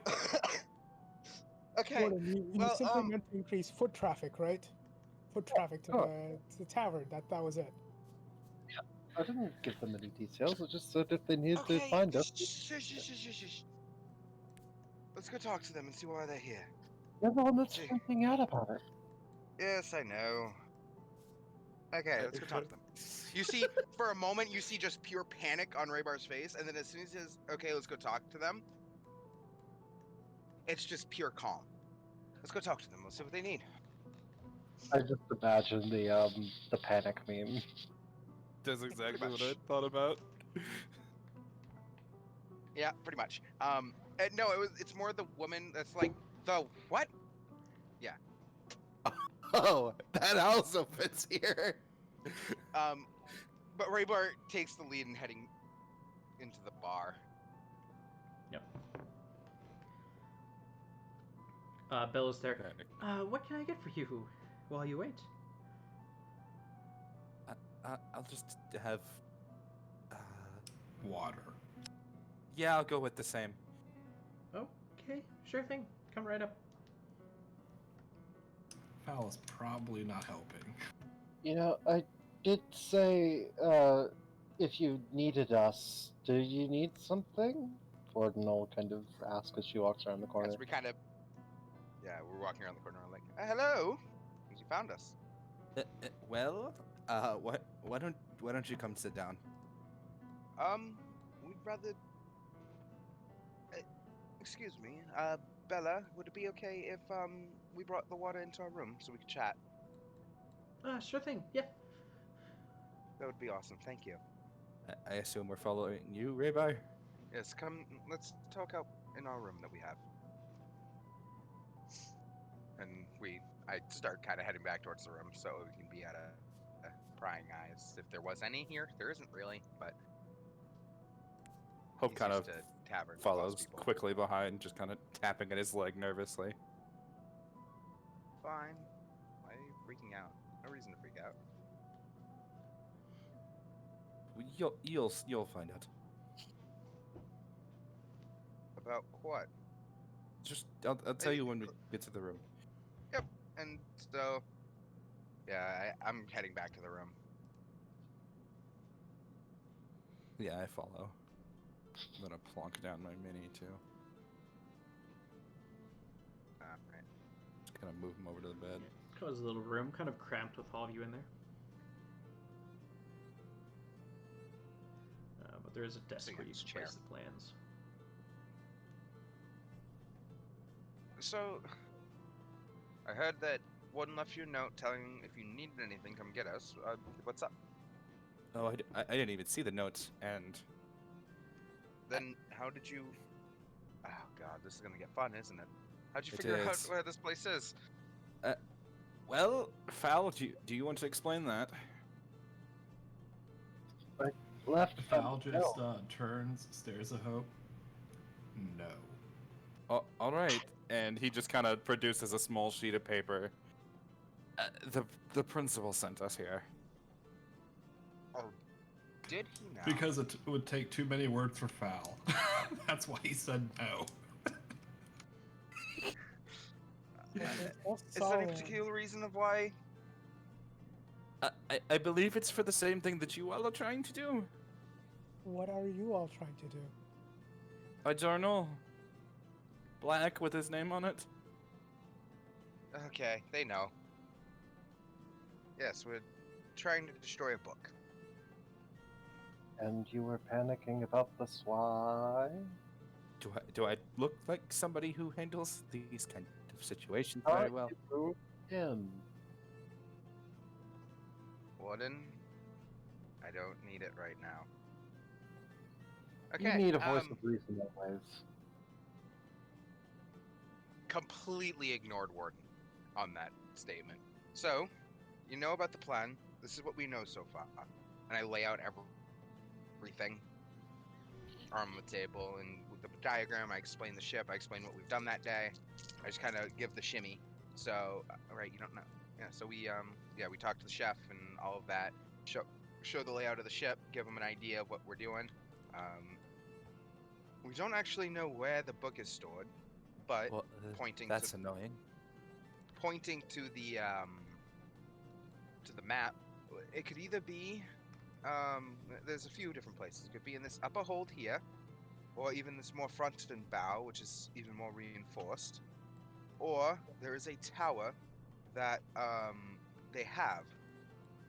It seems to be maybe where she lives or her study or something like that. It's one of the two. The issue is they're on opposite ends of the boat, so I think if we were to do this, we might only have one shot at choosing, but I don't know. Well, strength in numbers, but is it guarded? Very much so, I believe. If I remember correctly, it's been a minute since we were there. We've been at the library all day trying to find these plans. Well, Warden, do you remember any guards? What? We saw no guards the last time we were there, but arcane, we detected magic all over. Misunderstood you. Right, there. Right, there are wards that we've discovered throughout it, but none of us really have the aptitude to be able to either dispel them or circumvent them, from what I've been able to tell. I might at least be able to tell you what they do. Can you describe them to me? Well, we already know that they're abjuration-based, and probably the most simple thing that we found, which probably is all around the ship, and in the...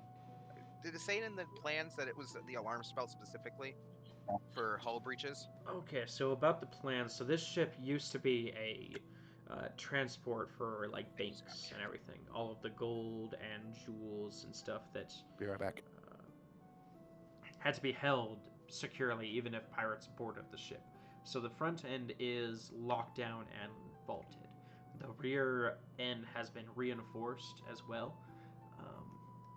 And it doesn't say the exact defenses, but in the plans it gives a physical... describes the physical defenses that are there. The spells that have been worked into the doors themselves are not present. Oh, okay. Yes, Julia. We did know that they were abjuration-based, though, right? Yeah, We abjuration figured is that out. what you could tell from the triggering mechanism. There could be an actual different source of damage that could be triggered by that, like an abjuration that starts and then for example, a necromantic spell that does the damage. So Howard kill. No. I mean, Good lord. she is pretty powerful enough to have her own ship, so you can never rule anything out. But yeah, that's about what we came up with. Again, none of us are particularly gifted in the ways of arcane. In the studious sense. I've studied a bit. Well, I might be able to help, but I don't know about deactivating it. I think Val's people only s- helpful response is study the crowbar. That could also be useful. see, I thought about that, and we don't want. If we're going to do this, there's probably the easiest way. The easiest one to go after, in my mind, would be the tower, which is kind of scary to say. Well, if we get caught, we don't have a way out. Well, I can make a way out, but it won't be pleasant for pretty much anybody, and hopefully it won't burn down the ship. I mean, if we really need a distraction, I could probably start the ship on fire. I would need a little time, though. We also noticed that there's, like, there are civilians there. We don't want to hurt anybody. We That's should, honestly, our best bet would be to try to do this as quiet and as sneaky as possible. The issue with that is going to be me. And can I look at the armor that Fowl's wearing? There's He, We've been over this, Raybar. We don't need to wear armor when we actually do this. Fowl isn't even wearing armor. I don't think he'd be allowed to even have armor given he literally got let out of prison and tossed on the ship. So he's Okay. probably still wearing prisoner rags. Yeah, and there's also no like full plated armor and no actual weapons according to Penumbra's rules in the academy. well, I don't have plated armor. I have chain, Yeah. which I generally wear under like a tunic, so a red and black Yeah, tunic. it's effective.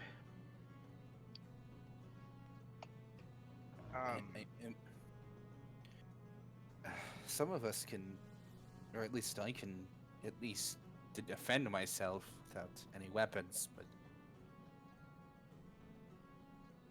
I could do good. the same if I wanted to, but really don't. Are you particularly dexterous? Me? Yes. No. I No, am. I fairly clumsy. At the mention of personal weapons, Fowl just holds up his right hand, and with a flick of his wrist, long talons pop out at the fingertips, and then another flick, the claws are gone. Well, that could be useful. Worst case scenario. What, you said you were dexterous, right? Yeah, you're pretty sneaky and movable. Yeah. Now, Since you DM, wouldn't- Keys. the starting equipment we have, like my dagger, my spear, my light crossbow, I imagine right now I currently don't have them. Correct? And They're stored away. Second, let me see. I think it was. Are they stored away somewhere in the academy, or are they like I didn't come with them? They're Any stored away in the weapons are stored by Instructor Inua, the PE slash, that kind of instructor. Sorry, looking. New guys, roll 6d4. 64. Okay.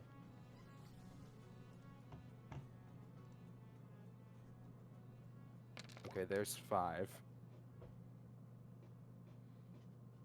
And then I'll give you another one. Damn. 21. Good lord, that is insanely good. That is pretty good. Let's see. 3 threes and It 3 makes fours. sense. The usual command did not work just now. It makes sense. You with your can- background. You can just go up to the little dice thing in the corner. Advanced dice roller. Or yeah, or you can do the slash out.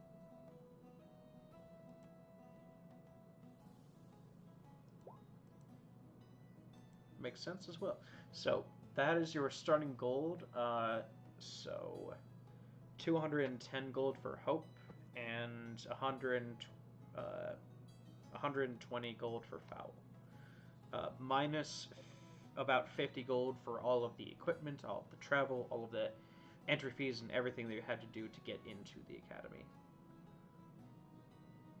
So write down on your character sheet 160 gold for hope. That's your pocket change, your Gotcha. money that you have, and then 70 gold for foul. Well, the plan is to be stealthy. Do we have any means of getting onto the ship itself? That can be arranged. right, Ulfgar? Could you get us a small ship, maybe? I know you're pretty good talking sailors. Suppose we could Like a find a small ship and sail it up. But Rowboat. there is also the party that we've learned about.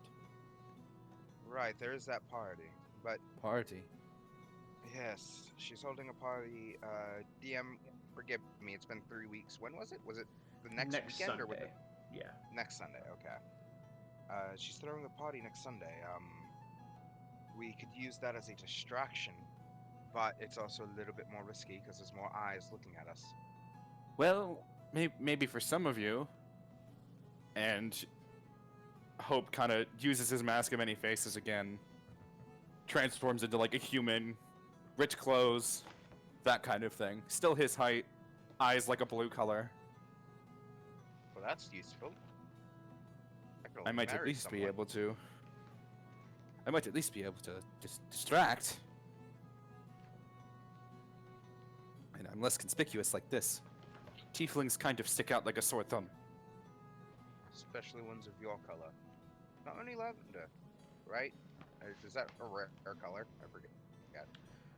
Purple. In lavender, yeah. How about?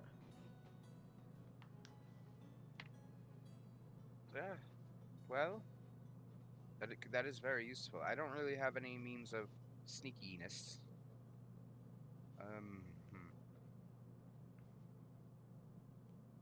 Yes, I don't know. What's your guys' opinion on the party idea? The distraction might be a good idea. There are likely to be many staff that you could simply disguise yourself as to get on board quite easily.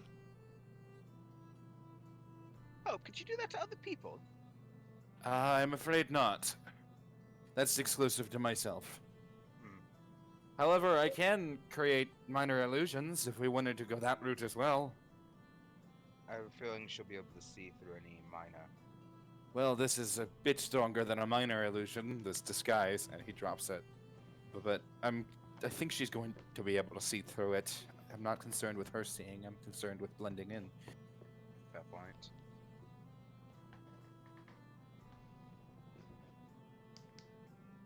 This might be a crazy idea, but harkening back to setting the boat on fire.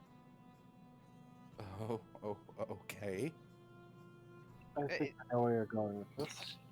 The illusion? That could work, but I was also thinking something a little bit more real and panic-inducing. And then take advantage of the panic and do what we must. Commit arson, you mean? I mean, I already don't like this woman, but we risk the lives of every passenger on that trip, depending on when we do it. Well, the idea is not to set a raging inferno, but something definitely worth making them get off the boat, but not enough to be worth, killing anybody on the boat, because I would rather not do that. Raybar, you risk more than exile doing this. Trust me, I know. There's... I know, stupid idea. Forget I said it. Worst case scenario, we can use it, but that should be like plan F. I have a different idea that's along the same lines. What's your idea? I thought the stink potion.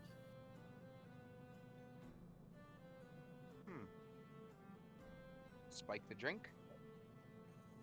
Oh, the stink bomb, you mean? I like this. As I say spike the drink, I pull out the golden liquor, or golden potion. I'm like, I also have this that I got from Sam. All of the above. Not quite sure what it does, but I'd love to see what it does in conjunction to whatever you're holding. What, is that the same stuff that was in my soup? I don't know. Maybe. DM, does it seem similar to me? The golden stuff could be. One can never be Yeah. sure with Sam. So is Can that... I try to make a medicine check? Just or something, a check, just to kind of get an idea, maybe? That would be an Arcana check. Arcana. I'll make Can it. I help potions. because I have proficiency? Sure. Yay! Advantage! 15. Okay. Could be worse. It's a mystery. Hmm. Damn, not enough. You've realized before watching his creations, Soup Can Sam, he doesn't do the way things every other potion, every other arcane, magical item creator does it. It's just luck. Pure, unadulterated luck. If any other artificer just, oh, wonder what these two do together, poured them in together, if anyone else did that, they would be the center of a crater or burned alive, or half their face would be melted off. For some stupid reason, Soup Can Sam just happens to make things work out. So this potion is just a product of madness and strange weirdness. So you're never quite sure what it actually will do. I got Well, no idea. let's not possibly kill an entire party's worth of people I don't- with a well- potion. We have no idea what it's going to do. I do have to say, Soup Can Sam's potions have never been fatal. Sure, I can tell. That's a good word for it, but And- terrifying. That's what we're going for, is it not? We could. See, considering the fact that yours is the first one I've seen that's been an actual debilitating effect, I'm all for going for it. Do we know what yours is? Would you like me to unpick it and tell you? Yeah. She doesn't tell me. Raybar, we know it's a stink bomb. I brought it up. Right, sorry. My mind's going in many places right now. And That I might be a do good like idea. the idea of humiliating Pelumbra indirectly with that. I do like that idea a lot. If my time in the Sapphire knows anything, people hate that shit. I'm still pouring this in the punch, no matter what. It'll be funny. Right? Perhaps pouring both the punch might. That might be overkill. I have no use for this potion other than what we're planning now. If anything, it's a hallucination. I can't speak. A hallucinogen. It makes you see things. Hope kind of laughs at you a bit. That wasn't Raybar. That was Reese. Oh, Yeah, but it it's makes you something see that he things. would do. It is something that he would do. Well, we could use this. You can see him; he's just almost demoralized from not being able to say a word. He's just like, It's fine. Look how I speak. fair point. But let's keep Warden. What are the other details of your plan? I like your idea. What else are you thinking? The idea of embarrassing her actually sounds kind of fun. I mean, we use it to scatter the party and distract the guards, because they'll be looking for the stench, or at least the source of the stench. Not that they'll be able to do anything about it. Right. Frees up time and a little bit of space to go and poke around. I could probably lay the trap. I'll blend in with the crowd the most. Got a fair point.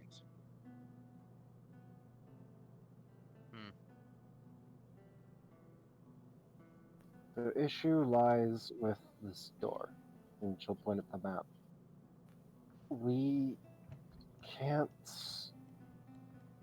If we open it, it might be a signal, just pure and simple. We have broken in, but we need to get out. And the other, again, with that, the other issue is we don't know exactly where the book is being kept. If we put all of our efforts into going into, he points to the map, into this room over here, and it's not there, then we've lost our chance. Well, I mean, if I'm laying the trap, all it would take was a bit of exploring, and if I get, caught, I'm still disguised. Provided it's not by, well, her, then I should be fine. If it is, well, I'm I gonna had a switch good to life. Celestial quickly. Are you comfortable doing that, Hope? You act like we have a choice here. I'm not comfortable putting someone who isn't comfortable into this type of situation. Are you able to get yourself out of it? Talking or fighting, whatever it means. Fighting, that shouldn't be a problem. Talking, like I said, people flock to me for the strangest reasons, despite my stutter. Fair. Back in common. Well, I like this idea, Warden. Now, here's another question. Where do you think the optimal place to place the stink bomb would be? Looking at the map and kind of remembering back to our walkthrough that we got with the chef. Between I'm thinking this area here, or maybe over in like a closet, so they have to actually search. Ideally, we'd want it to spread as far as possible. If we stick it in a closet, it's going to kind of... Well, if we stick it in the open air, it's going to do the same. Fowl would not quite speak up as much as they're pointing at things. He's going to point at the opposite end of where the actual target is. Distraction. Draw away from. I understand where you're going, Fowl, but the issue is that we have potentially two targets. Oh my We god. don't know if it's Put in it this part of the ship upwind. in the bottom. You put it upwind from the crowd. Oh, right. That's how that works. Right, I forgot nature. Of course you Warden, did. point where you want it, and that's where it'll go. I can't tell the wind from 3 days from now. Oh, kind of. You call yourself Oh, a ranger. chuckle. But aren't you like a nature person? Can't you just talk to the nature and be like, hey, which way's the wind gonna go? I'm not that kind of caster. I'm not even a caster at all. Well then, that changes a whole lot of what I thought about you. Huh. You see him, he's like deep in thought, like gears are turning, kind of getting stuck. He's like, Listen, just- we'll be able to Yes, tell yeah. when we get there. okay. Even if it's, I don't know, a few hours before. That'll give us enough time to get everything situated, and then when plan begins, plan begins. Yes. Hope, by the way, how old are you, if you don't mind me asking, lad? I gotta double check. Give me 1 second.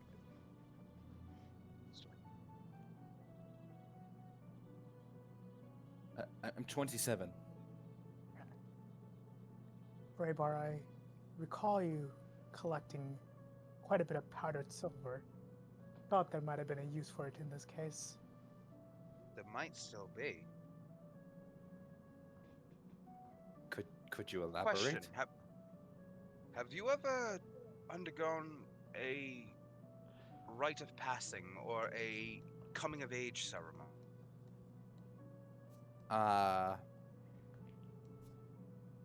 Out of game? DM, given where I was born and the nature of my parents, I don't think that's likely, is it?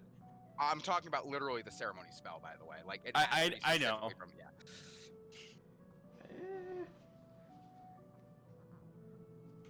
I would say not the ceremony spell itself. Okay. I mean, the Sapphire didn't really have anything like that. But I may have something that can help you. what would that be? I I can only do this once per person, but I can tell Baranor that you have come to age, and he will grant you a blessing of just, it's minor, but it's enough to make you a little bit more A little better at proficient in what you're everything. trying. Right, yeah, a little bit better at everything for maybe a day. Baranor. Aye, Baranor Silver. She, by the way. Right, She yeah, is the goddess of the hearth. right, yeah. Curiously, this tavern Yeah, this tavern seems to have been owned by one who was in her service. We're more similar than I thought, Raybar. really? How Not the so? same. Well, I have abilities to heal from a source I'm not sure of. Interesting. We'll talk about this when we're not trying to discuss this. Yeah, that might be a Craziness, good and idea. The person to really talk to would be Ulfgar, my mentor and friend, as you've met him. Why did I say that? That was stupid. You were Yeah. fine. You weren't stupid. Are you sure about that? Warden, I don't need you starting now. I never stopped. Go talk to the wind or something. That's a good idea. But, Yes, hello, Wind. How are you? Oh, you can't understand me because I don't cast magic. Okay, I understand. You two bicker constantly, don't you? seems like it. But, whatever. But I can make you a little bit better at everything, if need be. Or It's I worth a can, try. or for again, same about a day, I can make you better in dire situations. But I can only do one. I only have the materials for one.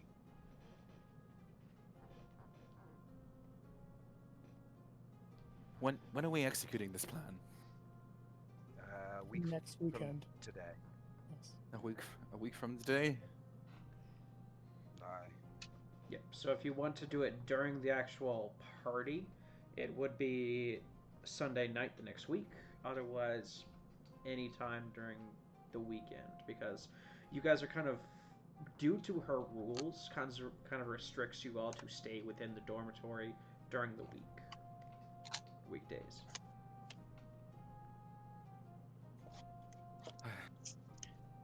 But if we run out, I might have. Let me check my. He pulls out his coin purse. Actually, pull out my character sheet. I am completely broke. I might could- be able to actually reimburse you for the silver. I can say that if we want to do it, if we want to prep for this a little bit before, I can do both. But I can never do it to you again. That's the issue with me doing this. Once I do this ritual, it's done. Raybar, it is not just you. It is a ritual that is done on an individual for their life. Do you mean to dedicate him to a god? It's an option, just to give a better chance. Blessing's I- blessing. Am I wrong? You taught me that one. I don't. That is a major decision that should not be made for the blessing alone. Correct. You're right. Right. So I can make you come of age. That I can do. So say do in the that one. eyes of Baranor that you've come of age. Let's try that one, because worst case scenario, I'll be able to sneak my way out. Right. Yeah, just remember, this will only happen once in your life. Right. I cannot do it again. No, I know. You can only benefit it for once. I'm familiar with it. I used ceremony before on my paladin. I can reimburse you for the silver after the No fact. need. Don't worry about it. I'd already pre-purchased the materials for this one. I had an idea of what I might use this for later, but I can get the materials again. It's not very expensive. All right, we'll do that. Come the time. But you all It need to does search take- thoroughly in that tower. Right. It does take me an hour to cast it, mind you, and That's perform fine. the ritual. I imagine we're going to be there a couple days early. Or, I'm sorry, a couple hours early. Well, yes. Do any of you have means to communicate long distance? Nope. Shit. Shout. If you buy me a I new, can. if you buy me a new bow, I can shoot you with a letter. That sounds counterproductive. If we're outside and he's inside. Oh, you know what? I've got an idea. Let me check something real quick. Let me take a minute and think about what I can do. You can reply to this message. Still, oh, I just looked at my spells and I'm like, yeah, no, I got nothing. Well, there's a couple of things I could do. I could send up a crackling blast up into the Mm. sky, but that would kind of reveal my position. Yes, I thought it would. I could create a small bonfire. Again, not But- very subtle. That's kind of the problem. I'm sure we'll I- hear the screaming. True, true. I've got a bunch of ranged, Well? like, cantrips I can use, but nothing in particular that I can make subtle. Oh, wait.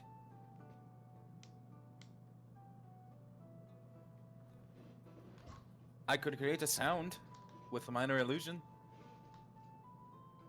Now that sounds subtle. Enough. Yeah, that might work. I'll do that. If I find it, I'll do that. Now, if you find it, what will you do? You'll know. It won't be subtle. That sounds terrifying. But You'll be able to But hear good it to from know. up to 300 feet away. That's my only way of telling people that something's happening. well, Again, I only have smites, really. that's good to know. Is this a plan? As much of one as we can formulate. You guys hear Val- some Val, do murmuring you have from the other anything to- room. What? From the actual inn,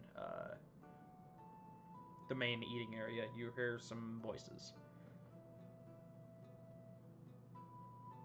Hey, Warden, you're probably the smallest and fastest of us. Can you just take a quick peek at what's going on out there? Please? She'll give like a mock salute and then go sneak over to the door.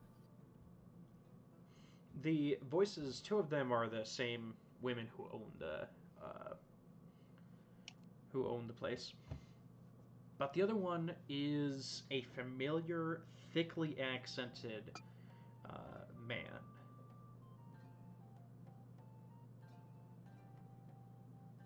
She'll kind of go back and say, "It's the chef again." The chef's back. Likely Well, for another. fine. They could be. I hate to send you back out there, Warden, but you seem to have the best rapport with him. I will go carry some groceries then. Oh, if you're doing carrying, I can always come with, but just see. If you wouldn't mind, of course.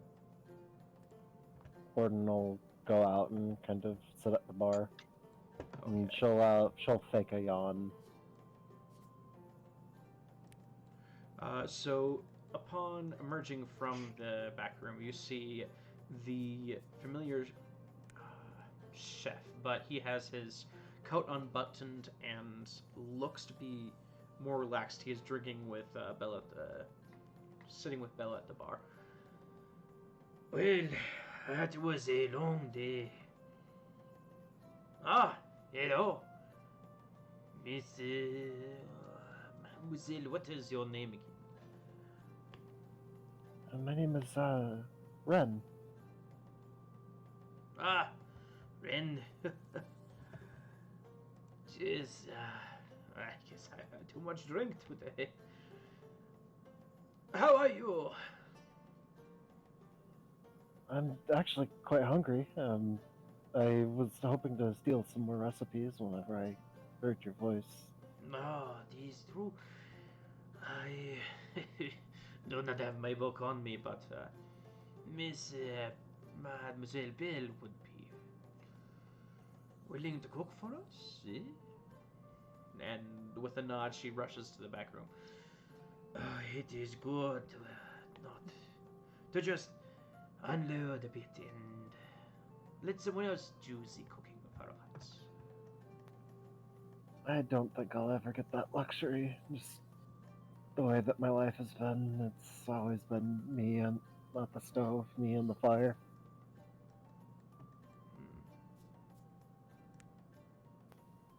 I suppose learning from you and learning from my other mentors has been the closest I've ever been to being on the other side of the table. Oh, it is a interesting experience. Are you wishing to become an actual chef, or just someone who can cook? A bit of one, a bit of the other. If I can travel the world and kind of share culinary knowledge with people, then I think that would be quite an exhilarating life, don't you think? Let me tell you, if you become a private chef, choose your boss well. I know. We were talking about it before. She's quite the witch, according to the students, isn't she? Which might use a different letter for the beginning of that word, but even in my state, I am not that cross. After Warden doesn't come back for a bit, I'm gonna make my way out and sit down and talk to the barkeep. I forget her name. It's like Paella. Yeah. Can I have some more of that tea? Do you have more of that tea that we had this morning? Oh, sure thing, of course. Yeah. And she brings out that honeysuckle tea. Very sweet, and even though it's served in a small cup, it is refreshing and filling. Well, not filling, but yeah. I just had a thought. Have you ever tried aging this tea? Maybe letting it ferment? I think it would make an amazing mead. Oh, it's nectar, so it. I don't know. It might not become alcoholic, or I don't know. I don't know much about brewing. I only know a little bit about what my old mentor taught me. Much, to be fair. Thank you. I'm just gonna start sipping my tea, listening into the conversation, not saying it. Well, another friend of yours in. Boy. We were just lucky to cross paths last time. Are you staying here permanently, or? No, this is just my No, favorite no, spot no. to Sorry, that unwind. wasn't directed at you. That was directed at you. What was your name again? My name is Reba. Pleasure to make your acquaintance. Don't quite know your name. Ren. Ren. Pleasure to make your acquaintance again. He just seemed to be quite the capable hand, and he was willing to help me out, because I don't think I could have carried all that weight alone. I'm glad that you were willing to go alone. Yes, I will admit I do have, not the best upper body strength, but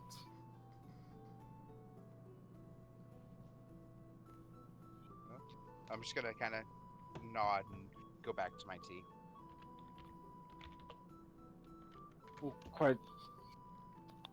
Quite weird that we're both here again together, but anyway, yes, it was very interesting to find him next door.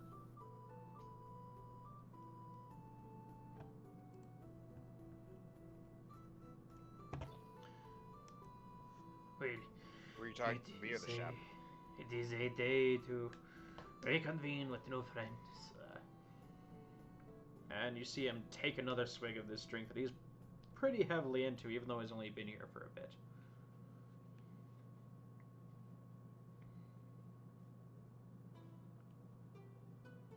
I turn to Ulfgar. How long do you think this will take? Out of curiosity. A conversation or the heist? Little of both. Well, we're not gonna presumably start the heist until next week, but I'm uncertain. Do you want to go help them out, lad? I might. By all means, they might just start bickering. It is odd to see them cooperating with each other for a moment. Hope kind of laughs and is gonna make his way past Fowl down the hallway and out into the bar. Fowl just goes and finds a seat and sits himself down instead of going out. He doesn't see the idea of all of them showing there at once to be a good idea. Well, Miss Bell and family, if you begin to getting more patrons, I might just have to leave. This is not so quiet a place as I remember. But it all depends on the company. I was about to say, it would be quite disappointing if I were to come here and you weren't able to grace us with your presence. You there at the table, are you students of the academy as well? Yes, bit. Well, yes. And are you one of her cronies, Miss Pimbili Burlepfin? Cronies. I wouldn't exactly say that. Annoyed with her? Sure. Join the club then.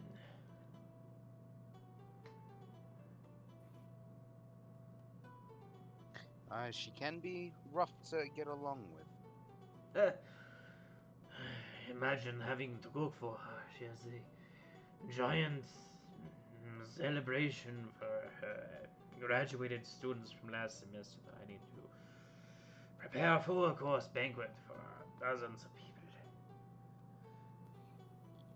Do you... That sounds like a lot. And she doesn't allow you to have any help on hand. Not very often. I'm worked to the bone.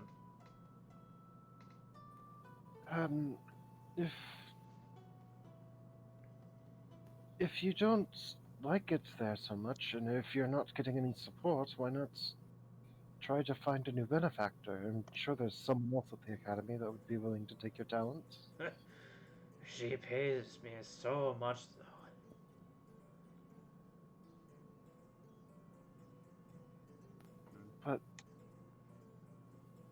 But there's got to be another professor somewhere that has the amount of money that she's able to give you.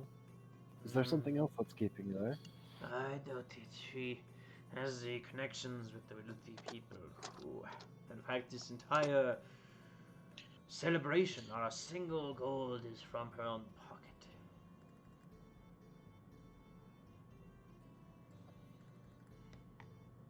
It's all the students that she graduated.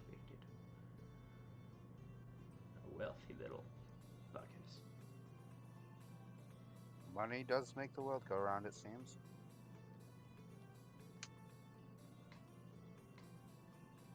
So do you have full reign of the ship, or are there places that you're not allowed to go to store ingredients? You might be able to get quite a swath if you had that full length in the hold. Bah, only the kitchen and the storage, just below decks.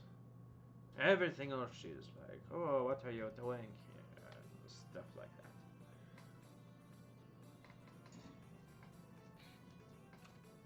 that. Well, I will say that if you're willing to have me on, I would be more than happy to help you out with the festival, fate preparation. I don't know if you will be able to. It sounds like she's quite the hard ass, and that's what I hear from the students as well. So, Can you cook crepes? given the instruction, yes, of course.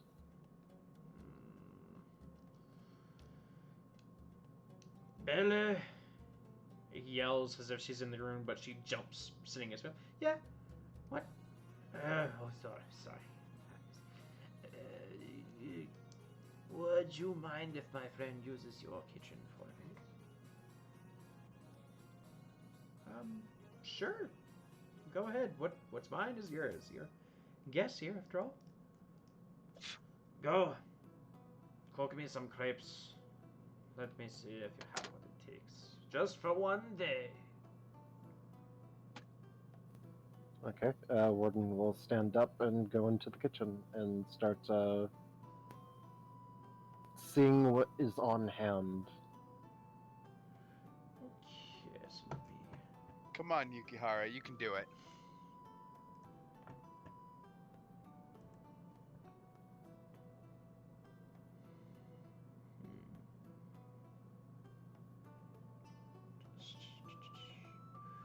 So I'm going to say, from now on, all survival. Survival. Yeah, all survival checks are cooking checks. So if you get cooks, utensils, and stuff like that, yeah. 13. So you make something that is passable as a crepe, and since they're pretty simple omelet type things, and with the ingredients that they have on hand, it turns out okay. And as Chef Alfonso Escaffier Deshanti Despero tastes it, with a little... Tell you what. And he starts scribbling on a piece of parchment that's been ripped up and put in his pocket. Here's the recipe. Try it again. And with the crepe recipe that he's provided, you can make another survival check. Don't be worse, don't be worse, don't be worse. Sweet. Better! That's more like it. These rich folk don't have taste, but as long as it looks good. You've done that, so... I may get you as a assistant for this one event. On the condition that you do exactly what I say. And you're not on her bad books, are you? Because she is going to see you. I've known students to be permanently banned from any society which she has built around her. I should be able to do the proper paperwork and turn it in before next week. I should be able to get that done tonight, in fact. That is good. As long as there's no issue with her, I believe there should be no issue with me. And I will... Tell me where you are staying in the dormitories, and I will send you the ingredient list for you to practice during this week. Saturday morning, at dark 30 in the morning, you will need to cook things from me and get my final approval. Is that Sounds- the acceptable? That is acceptable to me. Good. Write down your dormitory and with a note saying what happens, because I'll probably be too drunk to remember. Do you have a second sheet of paper that I can use? Pulls out a sheet of paper that's like a receipt for a bunch of recipes, for a bunch of ingredients. I'll scribble down the information that he asked for and hand it back. Good. I think I can just barely stand, which means it is time to go home. And as he stands unsteadily, Mademoiselles, Belle and Pebble, Messieurs, I will take my leave. And with a bow that almost sends him toppling over, he exits the tavern. That was interesting. Could say that again. Scott, Yes. quick question, because I know this happened in the last session, but with all the retcon and the changing of things, did I to Anua about my paperwork circumventing Penumbra to get to the headmaster and me starting working at the docks on weekends? Yes, so... Did I still get a chance to talk to Anua about that? Sure, yeah. Anua, the physical instructor, the combat expert of the college, there's one of the Miss Plenumber's rules that any jobs outside of the academy have to be approved, just to make sure that you aren't wasting your time doing other stuff. And Anua's able to get those approvals. So you did get the approval to work at the docks, and should be able to get approval of the temporary job of working for that event. Though, just know if Plenumber does hear about this, a student, she will keep her eyes on you. Which isn't a bad thing. That's actually kind of my thought process. Yeah, that might I'm be gonna- beneficial. Yeah, I'm gonna head back to the group, like the one sitting in the room. Oh, thank you very much for the drink. It was delicious as always. Oh, thanks. And I'm heading back, and I'll be like, so I completely forgot that I actually have a cover for the weekends of why I'd be near the ship. Really? I imagine I follow you back to the room as well. Yeah. On the bed. I'm working at the docks on the weekends, as I remember talking to Anu about, so I can just work like I normally would, or like I will. And I have the proper paperwork and everything to be there, so... Well, that's convenient. Warden. A warning. I listened to what was going on. You again need you said you were going to take care of the paperwork? Find a new... He will take care of you. Understood. That being said, I think I would find it hard pressed to not be able to pacify her with a recommendation from her personal chef. Yes, but...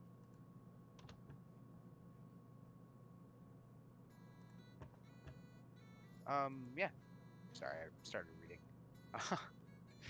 But yeah, do what you must, but if you want to get it by her, like, around her, then Anua can take care of that. If you want to just make it known, you can submit it through the normal channel. Warden, you would still need the work permit from Maneuver, even with the recommendation. Well, I will the ask work his permit advice technically- whenever I ask it for him. the Ask work him permit for it. technically is supposed to go through Penumbra, but Anua can get it done. So, I will ask him about it whenever the time comes. If Probably a he good idea. if he decides that I should bypass her, then I will. But I think it's best to be upfront about it. make it look as legit as possible. Of course. I understand that there will be eyes on me, so that's more of a reason that you guys get off scot-free. That's a good point. The more eyes we have in several different places, the less likely she is to spot me while I'm doing my thing. Exactly. Right. Well, seems like a plan. Does anyone object to it? Val? You haven't said much. How do you feel about this plan? It works. He doesn't seem to have much to say as he sits there. Well, Like, he's Say been it or watching if the you- entire time, but he just doesn't have much to add. if you believe it'll work, like it's a good idea, then. And oh God, what do you think? What's your wisdom on this? I think we have at least something subtle enough to not get us in trouble if we do get discovered. And I'm all for it. yes. Val, how do you feel about the water?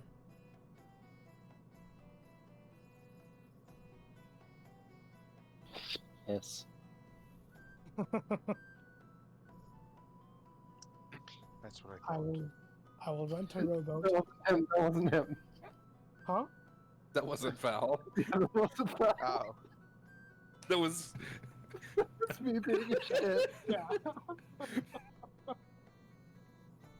Also, if I randomly disconnect here, I'm just doing a quick update to my driver. I just had things start to crash, so Oh shit. yeah. So I'm just doing that right now as we're speaking, just to avoid anything getting worse. So if I Well, disconnect, I'll be back in a second. Sorry about this. Hope, Warden. What's your thoughts? Do you want this? Do you like this idea? You guys are going to be the ones in the most viewing range. I mean, I'm going to be working boxes, so. I don't intend to invoke ire. Now, Hope. the spot we picked out, is that under the ship? For where I'm For going, I what- mean. For where you're going? Not the it tower, would but be- the other one. It's at the bottom It's level of down, the ship, yeah. near the bow. Front of the ship. I don't know if you know ship terminology. He doesn't, but that helped. Now, Okay. Warden, that chef said that he stores his goods in the lower sections of the ship, right? It does, yeah. I believe that's the case. Um, Hmm. you said you had access to the storeroom.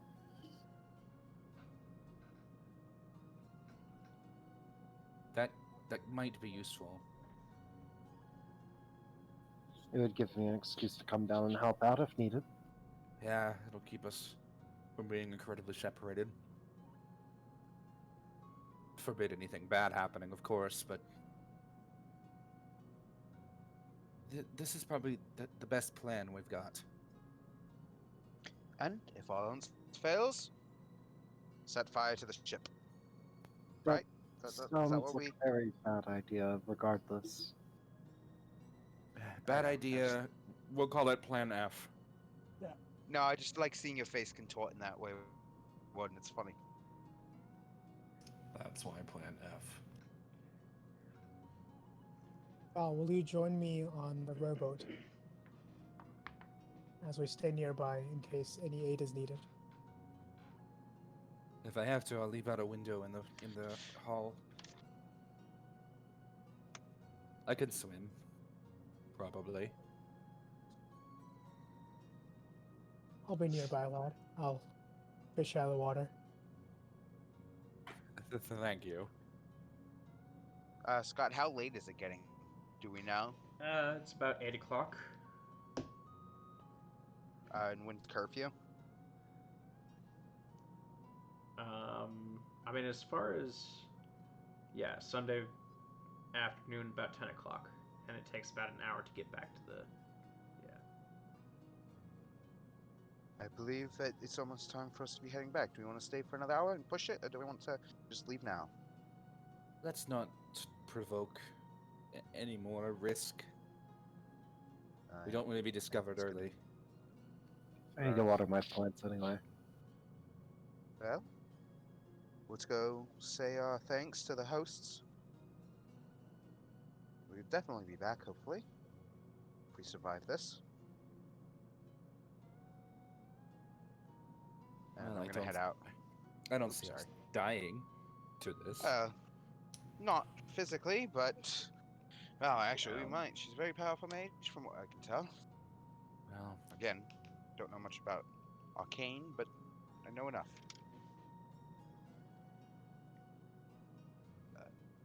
I'm gonna go give my respects to the owners of this establishment. If anyone would like to come join me. I'll come. I borrowed their kitchen. I might as well say a few words of thanks. I'm gonna knock out. I did leave it as clean as I found it.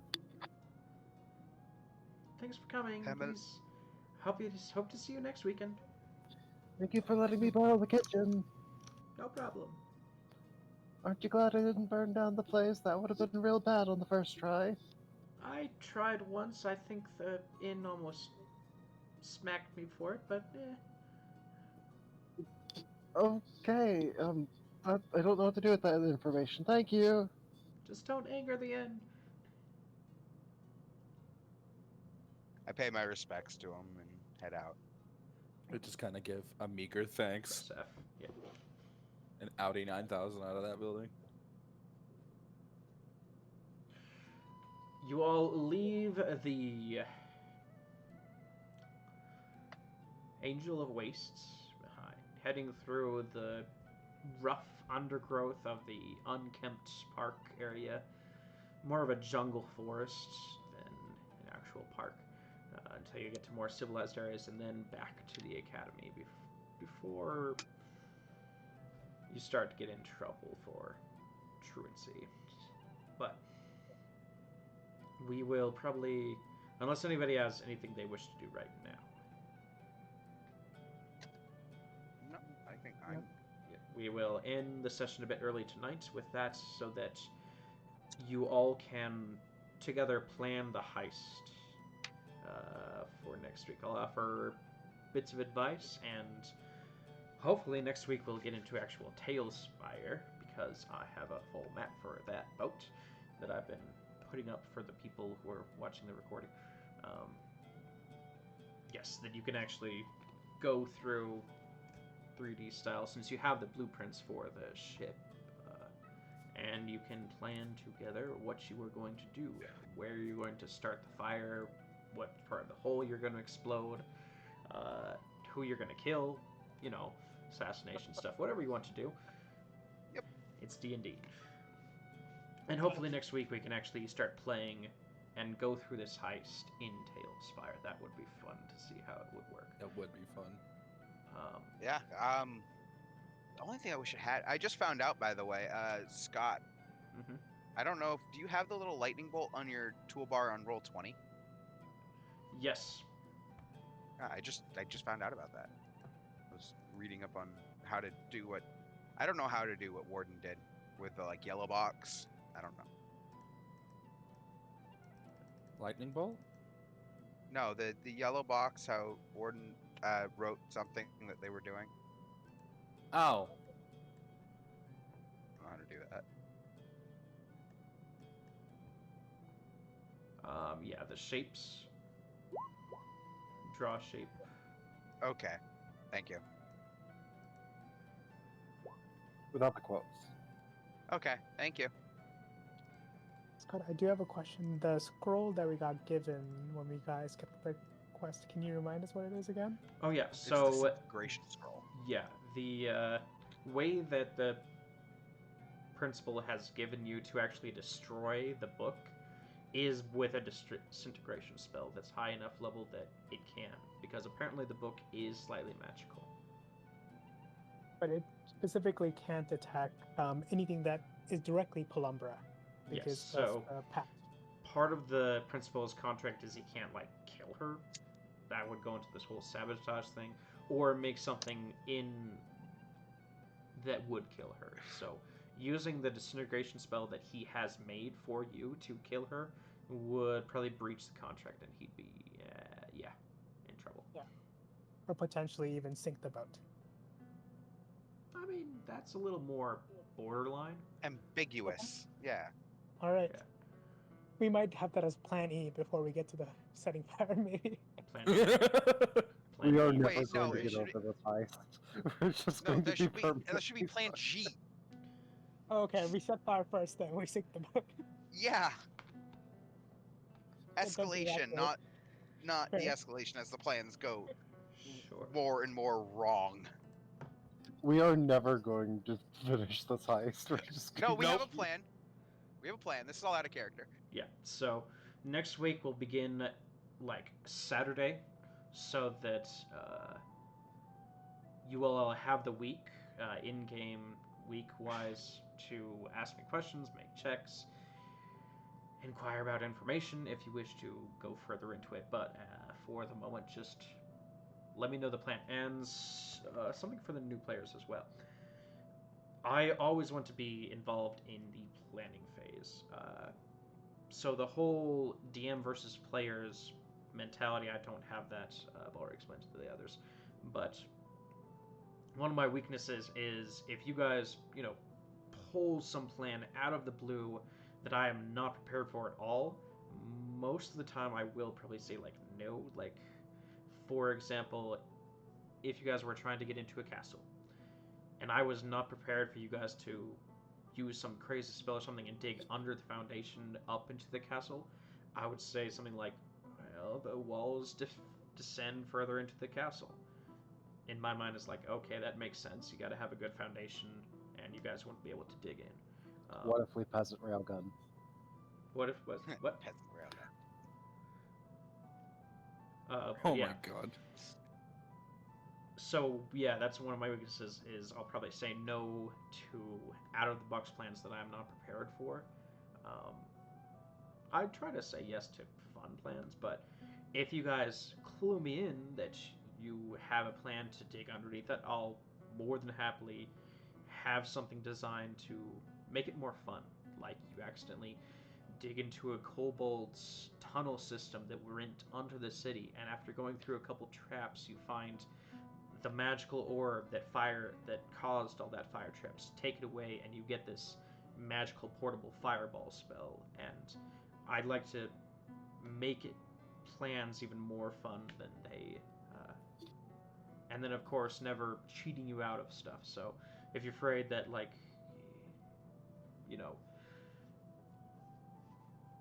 Plunumbra will know that you guys plan to destroy their ship, so she'll have defenses put up against fireballs. I don't do that.